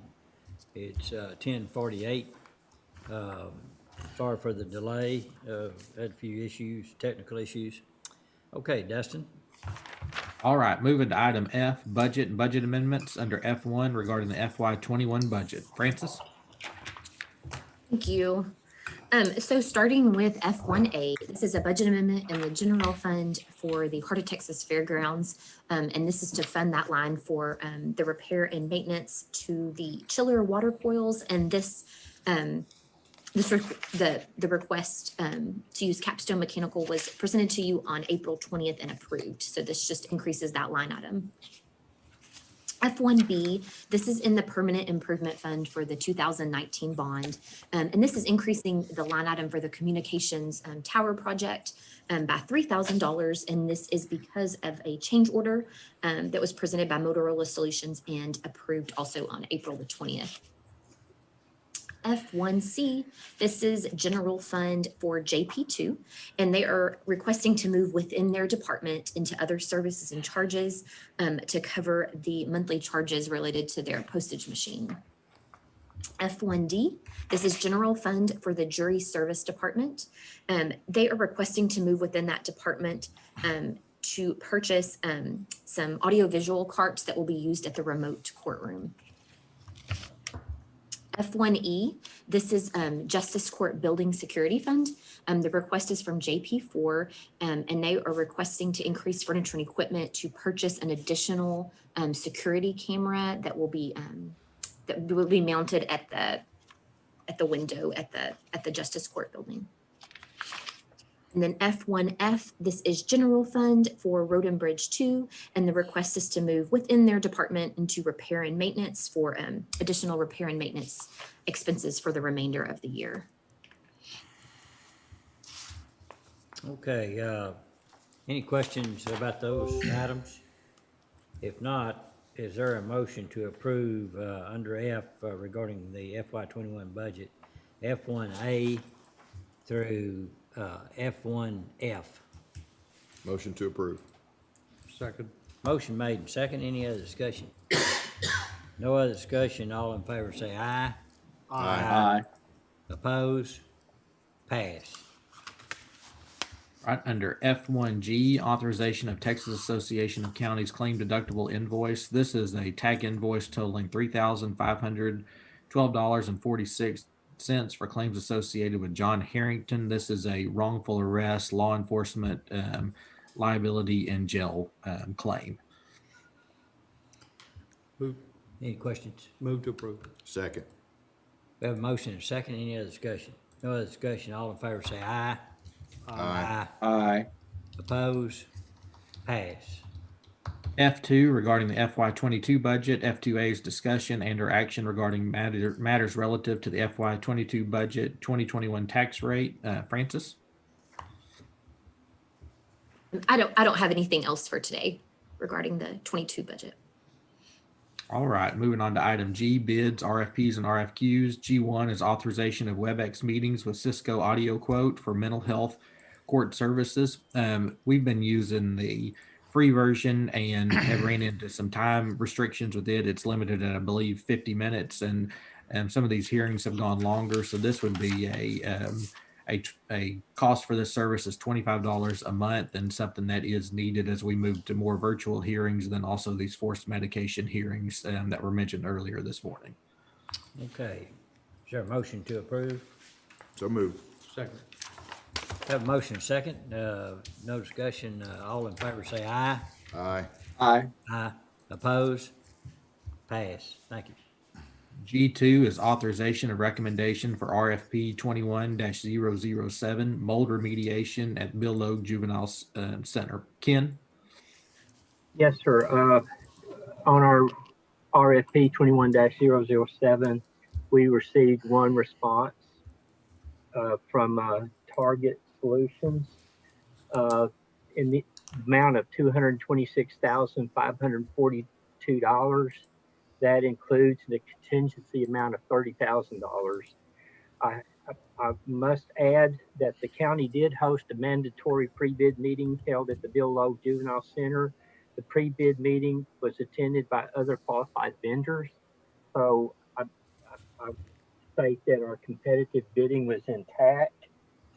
I also must add, I think the proposed amount falls within the estimated amount that we thought the project would cost. I believe that TJ had come up with an initial thought that it would cost. And of course, I've asked our consultant Chad Cole with ESIS to review the proposal. I include a copy of the email with his recommendation, but he states, I have reviewed the proposal and it appears to be accurate based on the scope of work discussed. Therefore, it is our recommendation to grant the McLennan County grant the award for the mold remediation in Bill Logue Juvenile Center to Target Solutions in the amount of the $226,542. Okay, and this is a result of the water leak under the facility, is that correct? No, Judge, so this is kind of twofold. This is results from periodic roof leaks over the time span of the building, as well as air conditioner issues. The building is not designed with humidity controls. And what we have over there is a soft line duct inside the duct itself that tends to gather moisture since there aren't any humidity controls within the facility. So over a period of time, this 15 years that the building has been there, these ducts have never been cleaned. And without the aid of humidity controls, they've gathered moisture over the time frame, and we've got some elevated spore levels that need to be taken care of. Well, in this remediation, does that include installing new equipment? It's more than just cleaning it up, it's actually fixing it. Is that correct?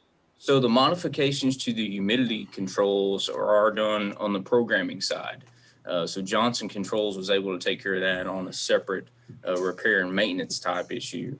So all of that has been taken care of. This is the last portion that needs to be done to make sure everything's under control. Okay. Well, except that we may come back at a later date to talk about the roof. Right now, we're just trying to get this taken care of, and then we'll take the roof as a separate issue. well, is the roof, if there's still an issue of the roof, won't this happen again? Or am I Well, not understanding it? We've patched and repaired the roof, but of course, all these are short-term solutions. We just need to eventually take care of the long-term problem. Yeah. But the roof itself has been patched and repaired. Okay, so when do we plan on, so I guess the goal is to replace the roof? Yes, sir. Long-term, the goal is to replace the roof, and we would like to actually put together a bid package for it some point this summer. Yeah, it sounds like we need to do that. All right, well, of course, this all happened, before you came here, TJ, and I'm not trying to blame anyone, but whenever we have these deferred maintenance issues, they generally cost a lot more than trying to keep up with them. So do we have any other roof areas that might expose us to additional problems like this?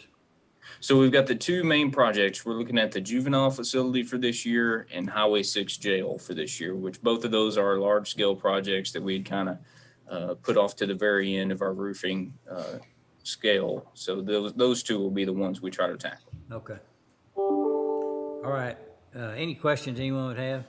One question. All right. Was there any communication with the other vendors as to why they chose not to submit a bid? I generally don't do that, sir. Again, they were there at the pre-bid. They were offered the same information to all. And I might do some exploring afterwards, but when the bid is still active and open, I don't try to contact them to find out why they didn't submit. And Commissioner, some of the feedback that we received during the bid walk was that the majority of these local contractors have been tied up and are so swamped based off of the ice storm that we had. They've got just a plethora of work around town, and this was a really tough project for them all to try to pull off. Well, and you had the consultant look at the package to be sure that it was reasonable, and y'all are comfortable with the fact that he said he thought it was, correct? Correct? Yes, sir. Okay. All right, any other questions anyone have? What's the pleasure of the court? Move to approve. Second. Motion made and second, any other discussion? No other discussion, all in favor say aye. Aye. Oppose? Pass. Thank you. Under item G3, authorization of professional civil engineering services proposal with Syntex Engineers LLC regarding flood study at Hazelwood Avenue and White Rock Creek. Zane? Good morning, everyone. This item is for a drainage study for a tributary to White Rock Creek near the Chalk Bluff area in Precinct 3. Currently, the Audrey Avenue is a low water crossing. It's the only entrance into the neighborhood. And when we get a large rain event, that low water crossing floods and people can't get into and out of the neighborhood. So we're looking to do a drainage study at a nearby roadway called Hazelwood Avenue. And the hope is that we can eventually build a bridge there at Hazelwood Avenue. So that way the neighborhood has two ways to ingress and egress the neighborhood. But whenever we get the large rain events, emergency vehicles will actually be able to get into the neighborhood. So their Syntex Engineers submitted a professional civil engineering proposal, which includes land survey in the amount of $27,500, and this proposal is recommended for approval. Okay, any questions? The houses in the neighborhood, they're not in the floodplain, right? Some of them are partially in the floodplain. This is what the drainage study will determine how big a bridge needs to be to keep everybody from flooding should a large event occur, and the water will not overtop the road. Okay, any questions anyone have? All right, what's the pleasure of the court? Motion to approve. Second. Motion made and second, any other discussion? No other discussion, all in favor say aye. Aye. Oppose? Pass. Under item H, contracts and interlocal agreements, under H1, and Judge, we actually have two of interlocals for housing inmates. We can take them both together. Yeah. H1 is authorization of interlocal cooperation agreement with Anderson County, and H5 is authorization of interlocal cooperation agreement with Freestone County. These are to house those county inmates at the McLennan County Jail. The per diem rate is $84.12 per man day, and the term of both of these agreements is for 1 year. Okay, any questions? If not, is there a motion to approve H1 and H5? So moved. Is there a second? Second. Motion made and second, any other discussion? No other discussion, all in favor say aye. Aye. Oppose? Pass. H2 is authorization of interlocal cooperation agreement with City of Robinson for purchase of aggregates under McLennan County bid number 19-022. So call on either Commissioner Smith or Ken. I don't mind. This is strictly a request from Robinson to piggyback on our agreement with Capital Aggregates to purchase aggregates for their use. Okay. And, but did I read where going forward that the vendor is gonna would allow Robinson to directly purchase from here going forward? And did I read That's correct, sir. That they'll just be contacting Capital Aggregates, and they're aware that that they're using our basically our bid agreement to buy those the aggregates that they need. Okay. All right. So Commissioner Smith, is there a motion to approve that? Motion to approve, please. Is there a second? Second. Motion been made and second. Any other discussion? No discussion. All in favor say aye. Aye. Aye. Opposed? Pass. Thank you. H3, authorization of Lexus subscription agreement with LexisNexis for the 19th District Court. As you can see in your packet, this is an expansion of the Lexus service. Year one will be a $76 monthly commitment that will increase by $3 each year through 2024. Okay. there's no questions, I'll make a motion to approve this. Is there a second? Second. Motion made and second. Any other discussion? No other discussion. All in favor say aye. Aye. Opposed? Passed. Thank you. H4 is authorization of standard form agreement with HCS Incorporated, commercial general contractor for the ADA renovations to the MHMR Crisis Center, bid 21-003. Ken? Yes, as you'll recall that we sent through a recommendation for HCS for this bid, and this is the follow-up contract to go with it.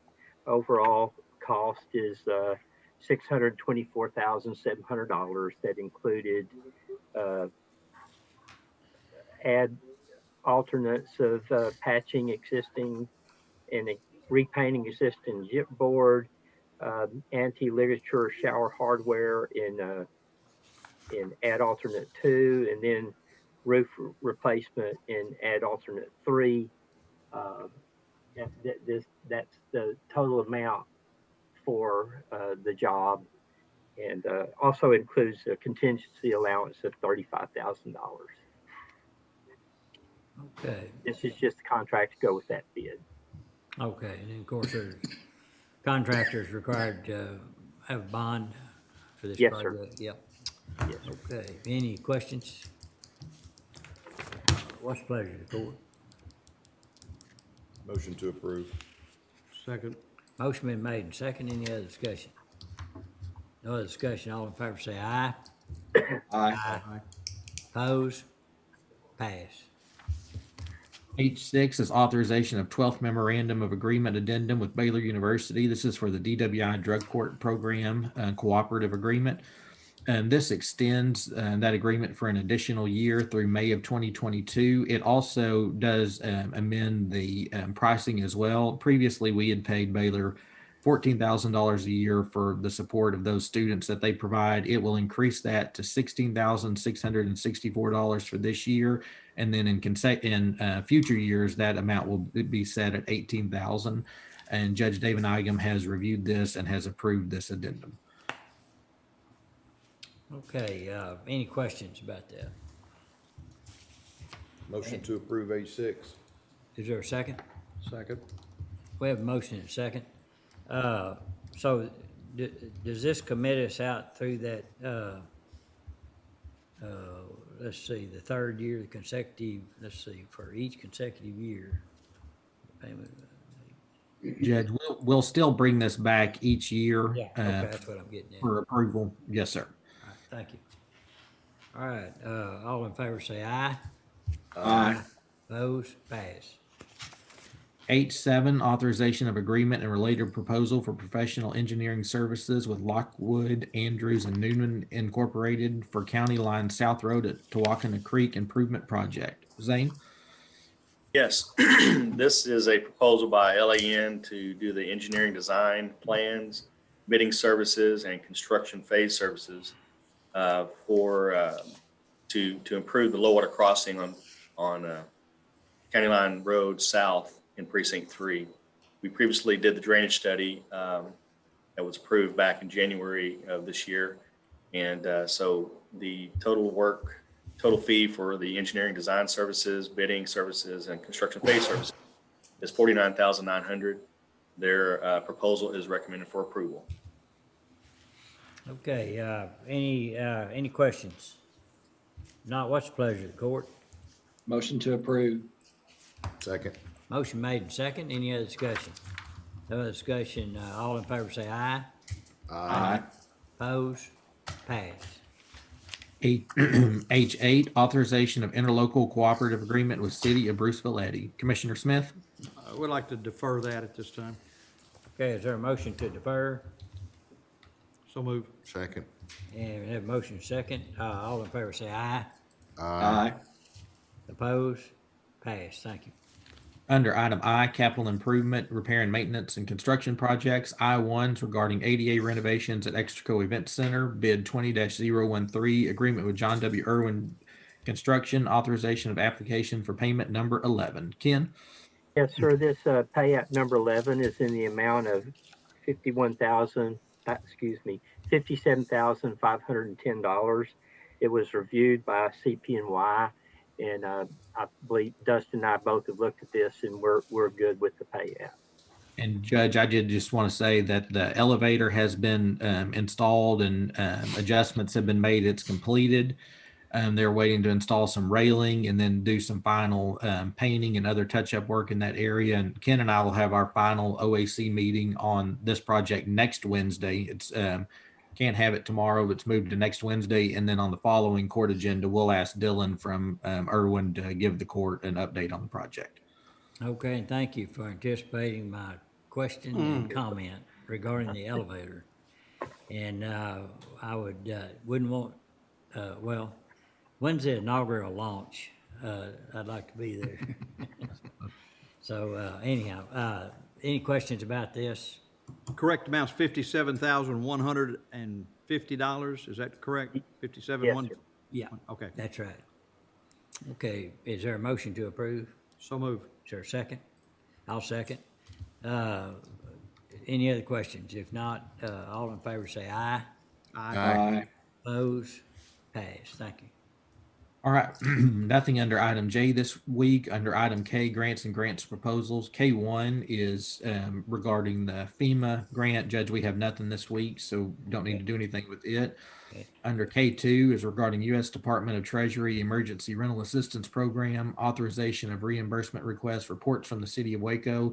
In the packet, these are just reports from the weeks ending April 16th and April 22nd for recording purposes only. Okay, thank you. Any questions?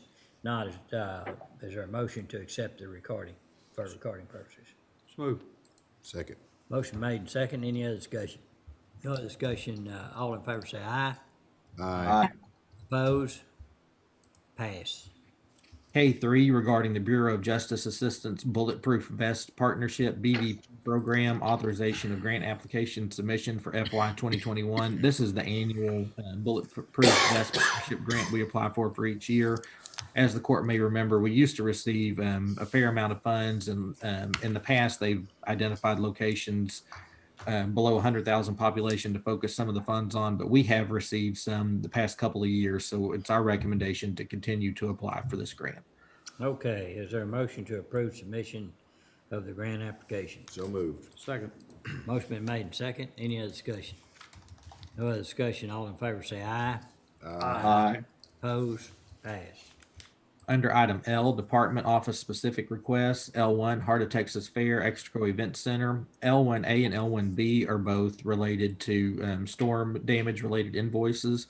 L1A is authorization of payment for storm damage related invoices. There's two invoices in your packet, one from LPI Lockridge Priest totaling $6,531.44 for repair on a rooftop cooling tower.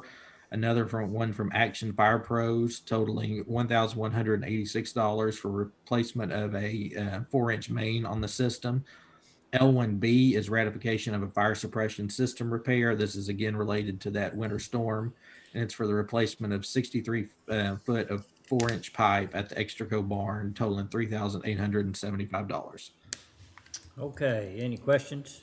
If not, is there a motion to approve L1A and L1B?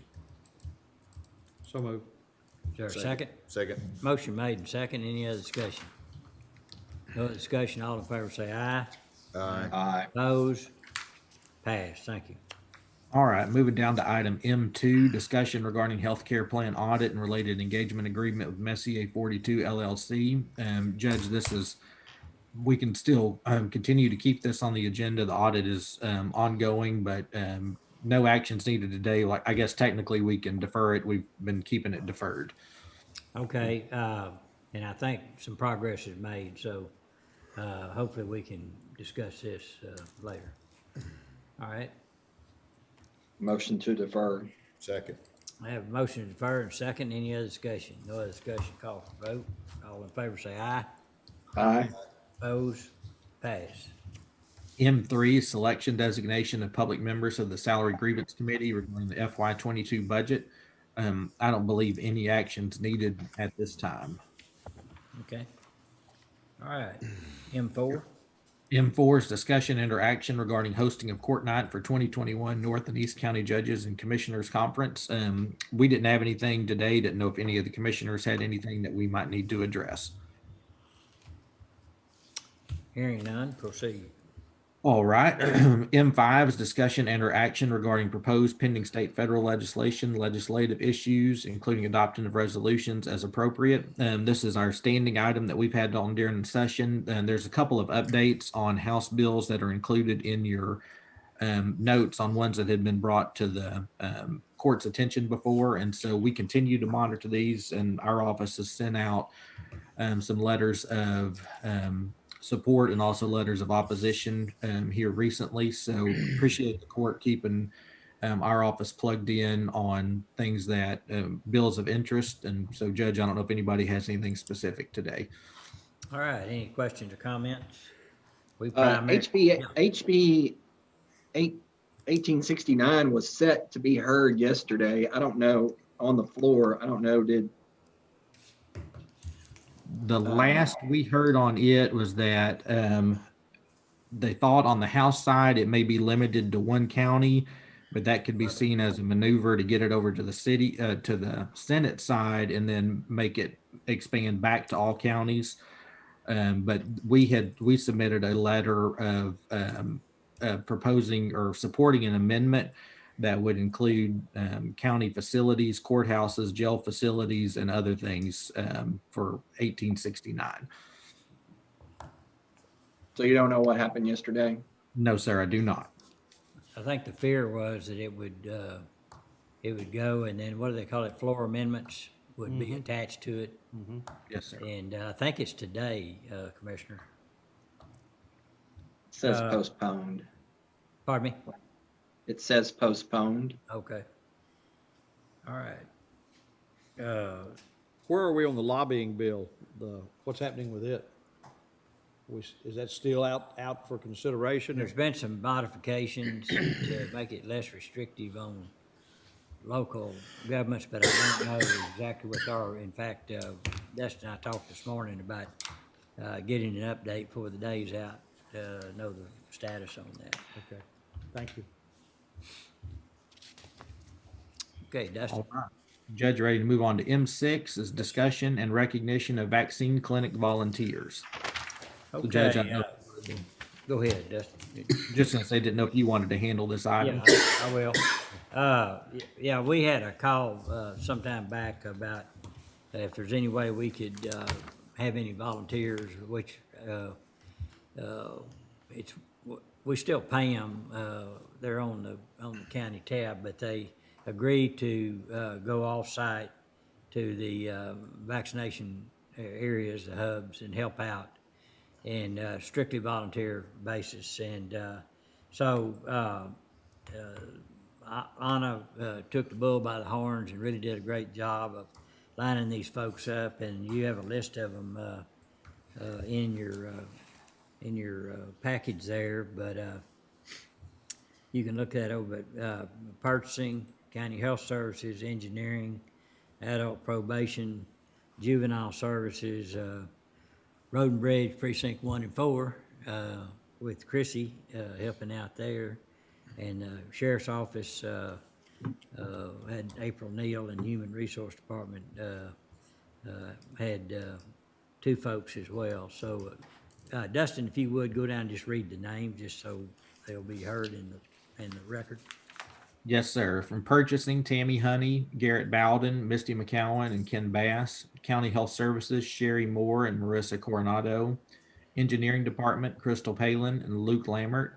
Adult Probation, Rebecca Dietrich, Raquel Sabelos, and Patty McCall. Juvenile Services, Anita Rodriguez, Brandy Maxey, Kenneth Elmore, Brandy Howe.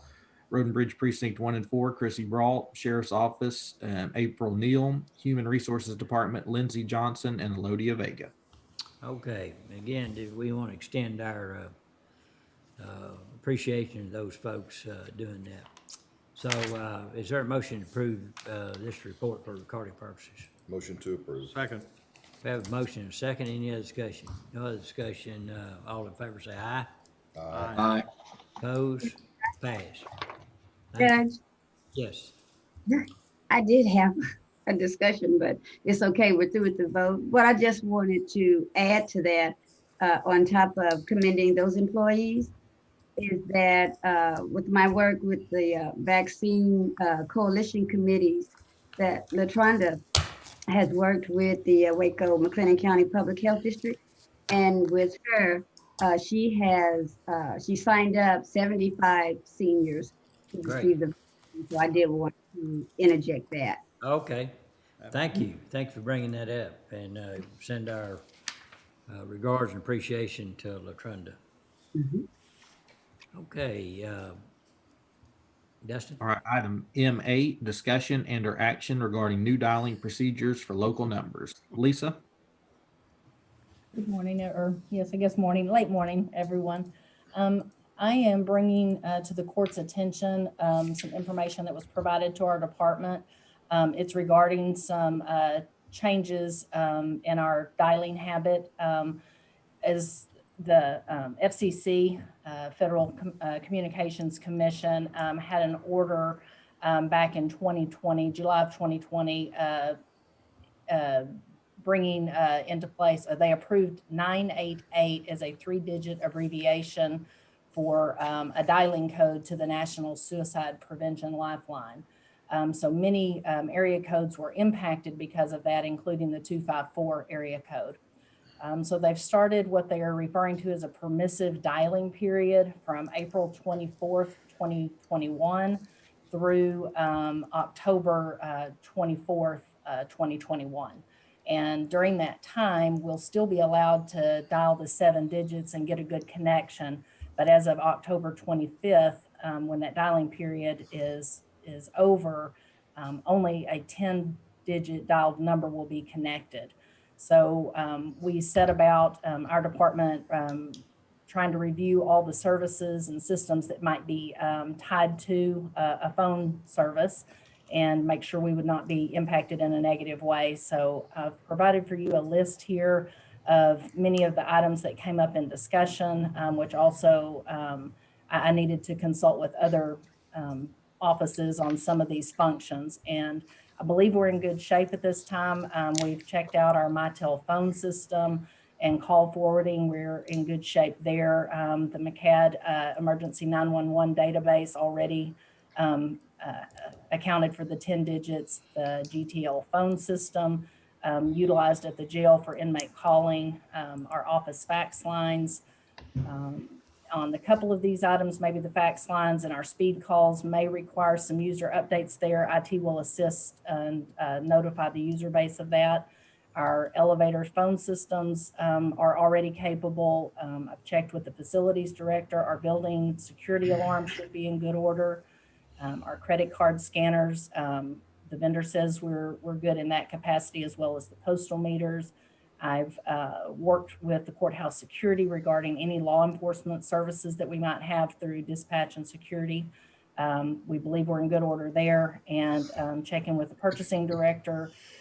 We don't have any known systems related to medical or safety systems. So we've tried to do our due diligence in that, and I think we're covered, but just to confirm, when the grace period is over on October 25th, I will coordinate with those offices and we'll do some testing just to ensure those services are in order. And I think that covers the information I've provided. If anyone has any questions, I'll do my best to answer that. Okay. So it's a myth that technology lets us have less work to do, so. Okay, thank you, and is there a motion to approve the report? So move. Second. All right, I have a motion and a second. Any other discussion? No other discussion. All in favor say aye. Aye. Aye. Opposed? Pass. Thank you, Lisa. Under M9, approval of amended order providing for park rules to be followed by all users of Trading House Lake Park and related matters. TJ? Yes, we found it pertinent to add this to our list of rules and regulations for out at the park. We typically do not see a whole lot of squatters whenever it comes to people staying around the lake, but we have had a few issues over the past couple of years where we've had to weigh on people to just get them off premises. So this kind of gives some teeth to that as far as rules and regulations go. Gives something for Danny to have something to really sink in on. Okay, any questions about that? Hey, TJ, could they, there's no limit then on how long they have to stay away before they can come back for another 14 days? In other words, 1 day? No, we didn't set a limit on that, Commissioner, and we probably should. That's something that I really haven't thought about. We may want to amend that and come back to court with a 1 week stay away plan or something of that nature. Yeah. That's just Dustin, you might look and see what the Corps of Engineers, they have similar situation, but look and see what is kind of local here. Okay. Regarding that. I think that's a good idea. All right. Well, then shall we defer this till we come back with maybe more information?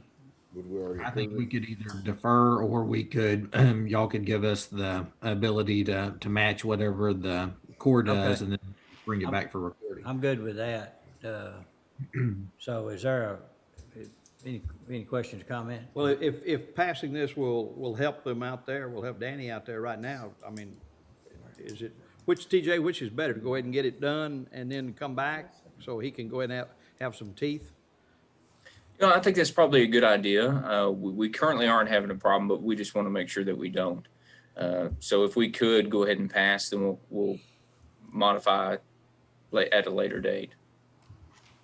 Okay. What's the pleasure of the court? I move to approve M9 as written. All right. Is there a second? I'll second. Any other discussion? No discussion. All in favor say aye. Aye. Opposed?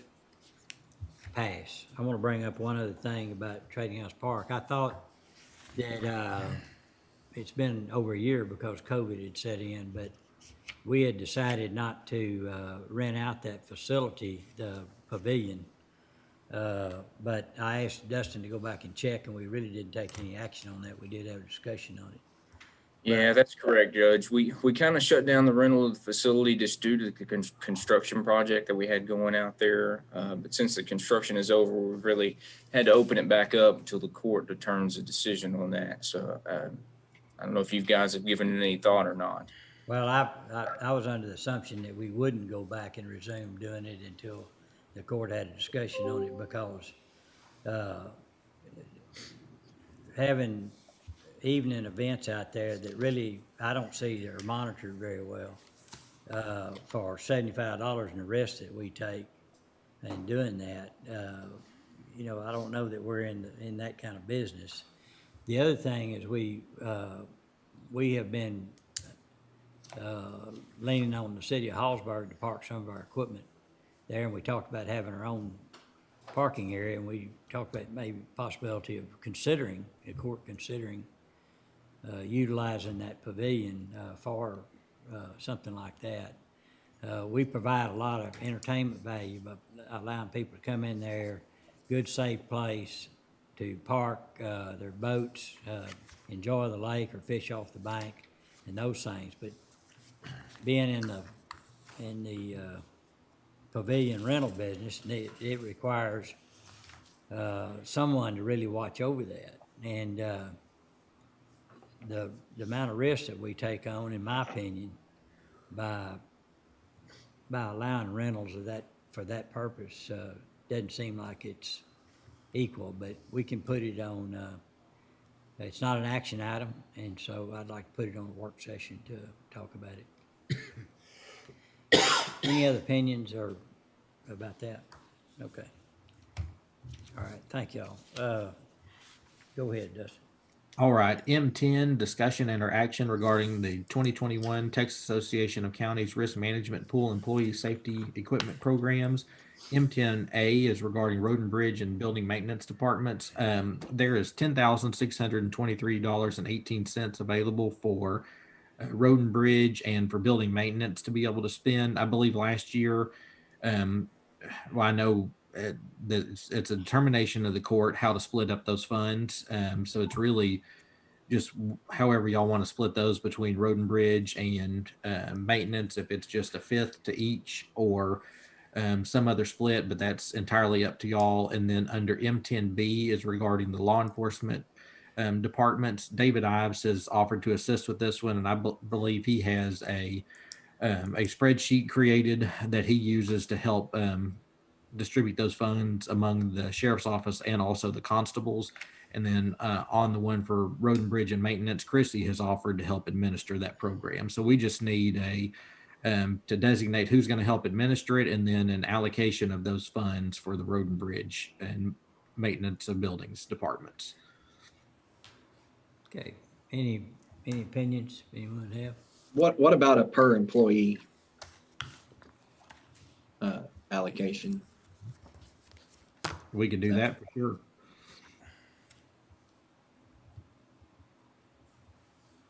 In other words, just take the number of FTEs in a group and just divide it that way. That would be my thought. Anybody else have any thoughts about that? That's on M10A? Yes, sir. Yes, sir. Mr. Jones, is that a motion?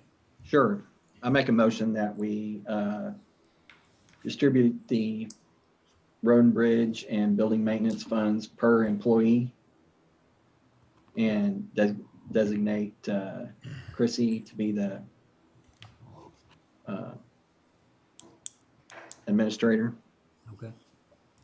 Second. Okay, we have a second. Any other discussion? No other discussion. All in favor say aye. Aye. Aye. Opposed? Pass. All right, and Judge, we'll need action on M10B as well for the law enforcement departments. Okay,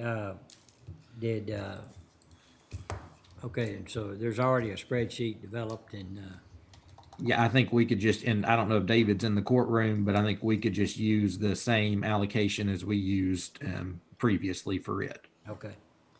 Yeah, all right. Is that all right? What's the pleasure of the court? Move to approve M10B. Second. We have a motion and a second. No other discussion. All in favor say aye. Aye. Opposed? Pass. Okay. M11 is discussion and/or action regarding order authorizing Memorial Day fireworks sales. The Occupations Code permits the Commissioners Court to adopt an order authorizing the sale of fireworks for Memorial Day. If the court decides to permit the sale of it, we must adopt this order before May 15th. If the court does not wish to permit the sale, then no action is required. We did permit the sale of this last year, just for your information. Okay, what's the pleasure of the court? Motion to permit the sale. Second. Have a motion and a second. Any other discussion? No other discussion. All in favor say aye. Aye. Aye. Opposed? Pass. M12, authorization of intergovernmental transfers of funds derived from the County Healthcare Provider Participation Fund mandatory payments. Heather? Yes, good afternoon. So this is for uncompensated care, District Year 6. We have a proposed amount of $186,793.59, but I'd like to still go ahead and get it approved for the balance in the LPP F account totaling $8,512,329.78. Okay, any questions for Heather? All right, if not, is there a motion to approve the transfer of total balance of the LPPF fund? So move. Second. Second. Motion made and second. Any other discussion? No other discussion. All in favor say aye. Aye. Opposed? Pass. M13's authorization of refund requests for overpayment of real estate taxes under section 31.11A of the Texas Property Tax Code. This is similar to the ones we've had the last two sessions. This is a refund request for the overpayment of taxes by Jim Seam totaling $3,733.81. Okay, is there a motion to approve the refund request? So moved. So move. Is there a second? Second. Motion made and second. Any other discussion? No other discussion. All in favor say aye. Aye. Aye. Opposed? Pass. M14, discussion and or action regarding additional internship position and related funding. Anna? Thank you, Dustin. So earlier, April 6th, the Commissioners Court approved the funding of a internship program with Baylor University. That program is underway. We have already received resumes and applications from Baylor students interested in interning for the county this summer. There was quite a bit of interest from the social science, social work, a field for internship, and Veterans Services had expressed an interest, and so we want to take this opportunity to include them in the internship program for this summer. So we are requesting an additional intern to provide an internship through the Veterans Services Office. We feel like the community would be well served with having an intern for Veteran Services. So the additional budget requested is $4,800 for this summer internship, also a 12-week program similar to what has already been approved for the other departments involved. Okay, thank you, Anna. Anyone have any questions for Anna? Couple of questions. First, Anna, is the Veterans Office fully open now? And have we ascertained the workload as far as needing additional assistance?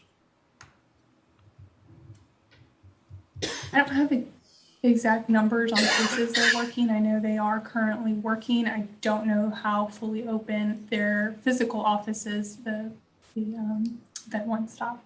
I'm not sure. I think he reported it was opening up, that they are, now that, most all the staff there and most of the veterans, because of they were some of the first folks that qualified for vaccinations had been vaccinated, that, it appears to be opening. One of the thoughts on any of these interns is to, we haven't done it before. And so it's going to be important for HR to help us analyze this year how those are doing in each individual department and to assess the needs going forward. Is it a program we want to keep? Or is it one that we, there maybe want some areas that should have opportunity to use interns and other areas that they're not needed? And so it's kind of dipping our toe in the water. And because that area does deal with quite a few folks, veterans, that we thought to reconsider his request to have one. So, there's a lot of questions that aren't answered, Commissioner. I understand that. And I've made this comment before, and I'll make it one more time. I really wish that some of these items would come up during the budget process. I recognize that they can't always come that way, and I understand that there are situations, but it seems like if we could address them all at the budget time, it would certainly make life simpler for everyone. oh yeah, no question about it. And you'll, in fact, get ready, because you're going to hear a lot of it coming up over the next several months. That's fine. So I agree.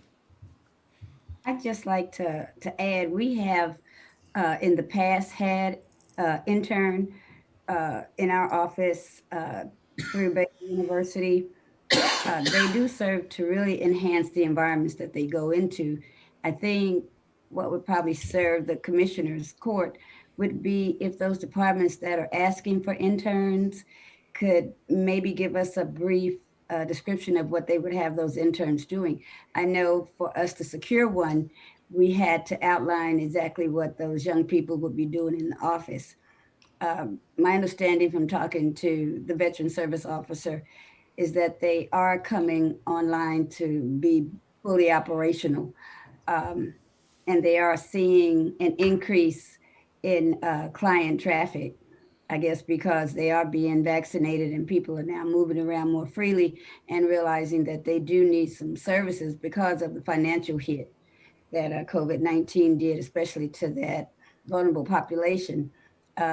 I'm not speaking to the additional money, just whatever the court wants, but I do see where that department would be served well if they had an intern. Anna, did you work with Mr. Hernandez to determine the need, help him, because he requested he needed one, and I think the court kind of wanted to see exactly how he would use that intern. So he did express that interest in having an intern, and the majority of the work is case driven, so there would be shadowing involved, and also client contact. We just don't know the extent and exact numbers from him. Okay. Judge, one other comment, and I would want to go on record as saying I support anything that would help our veterans.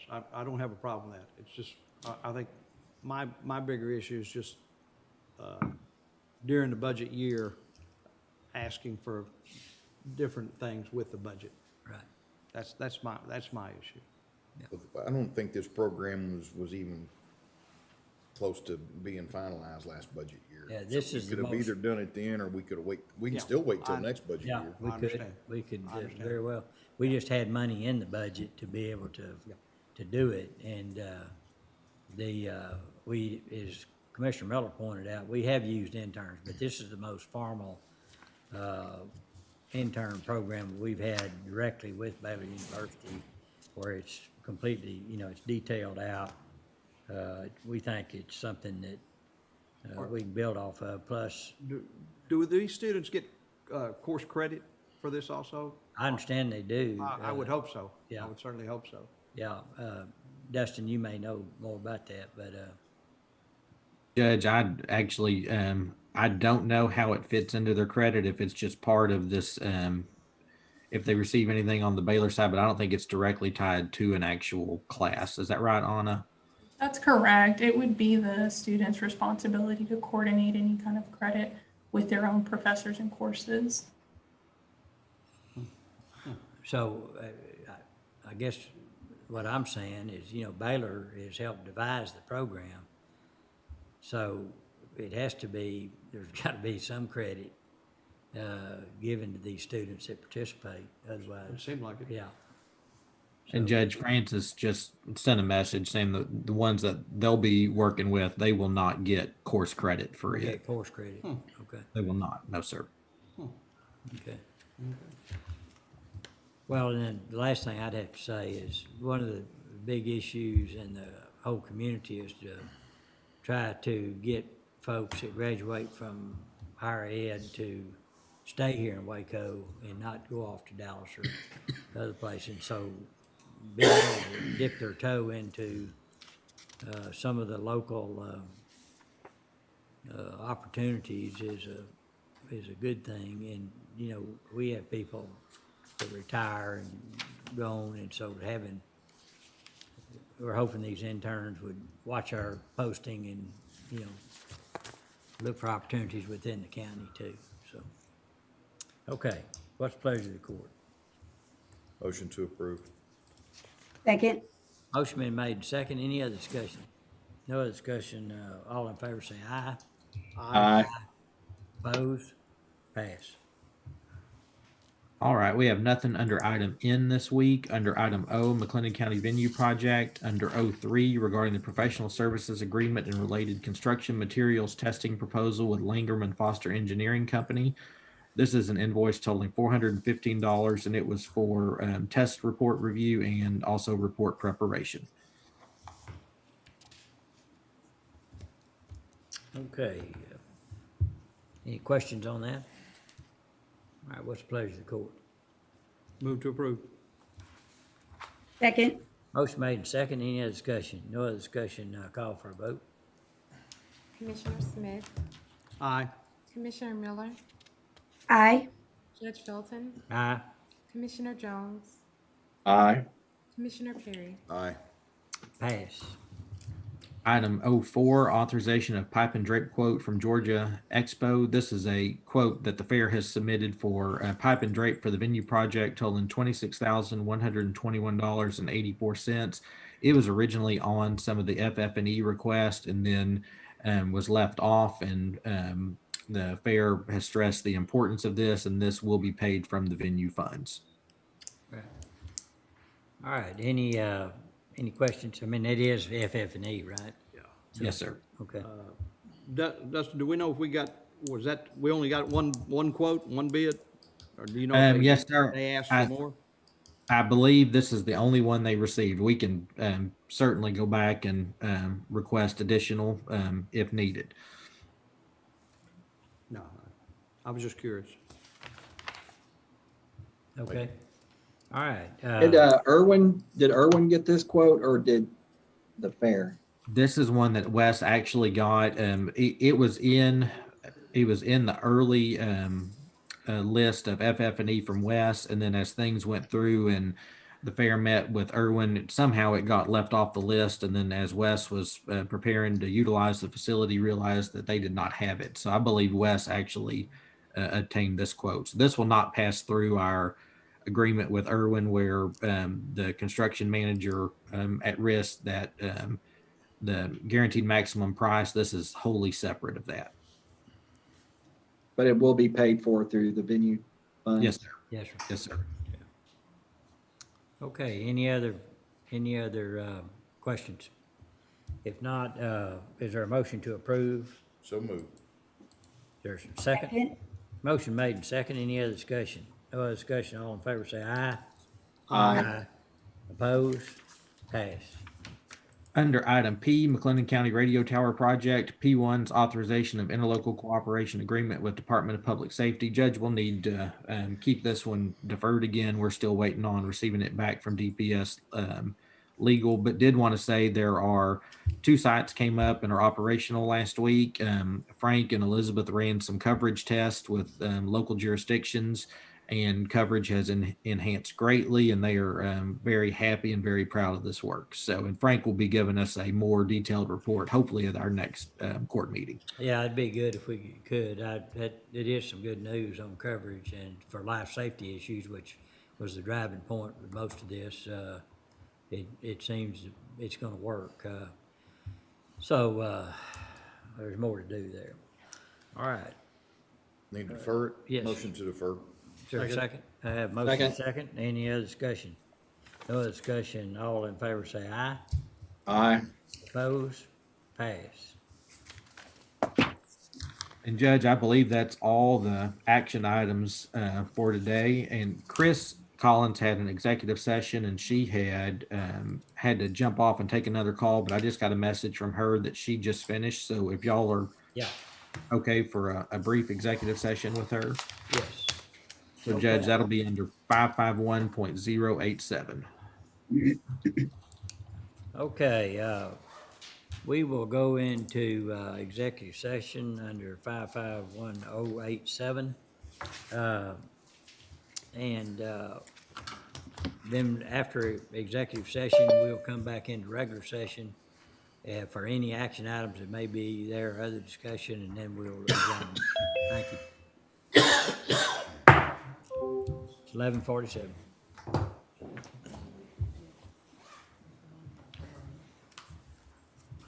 The recording has stopped.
This meeting is being recorded.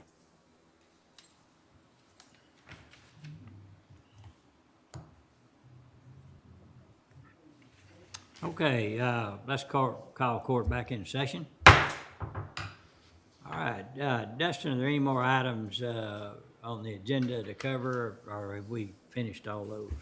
I checked with Reagan and we've covered all the action items, so we should be good. Okay. Does anyone else have anything to come before the court? If not, we stand adjourned. Thanks, Judge. Thank you. Thanks for your patience.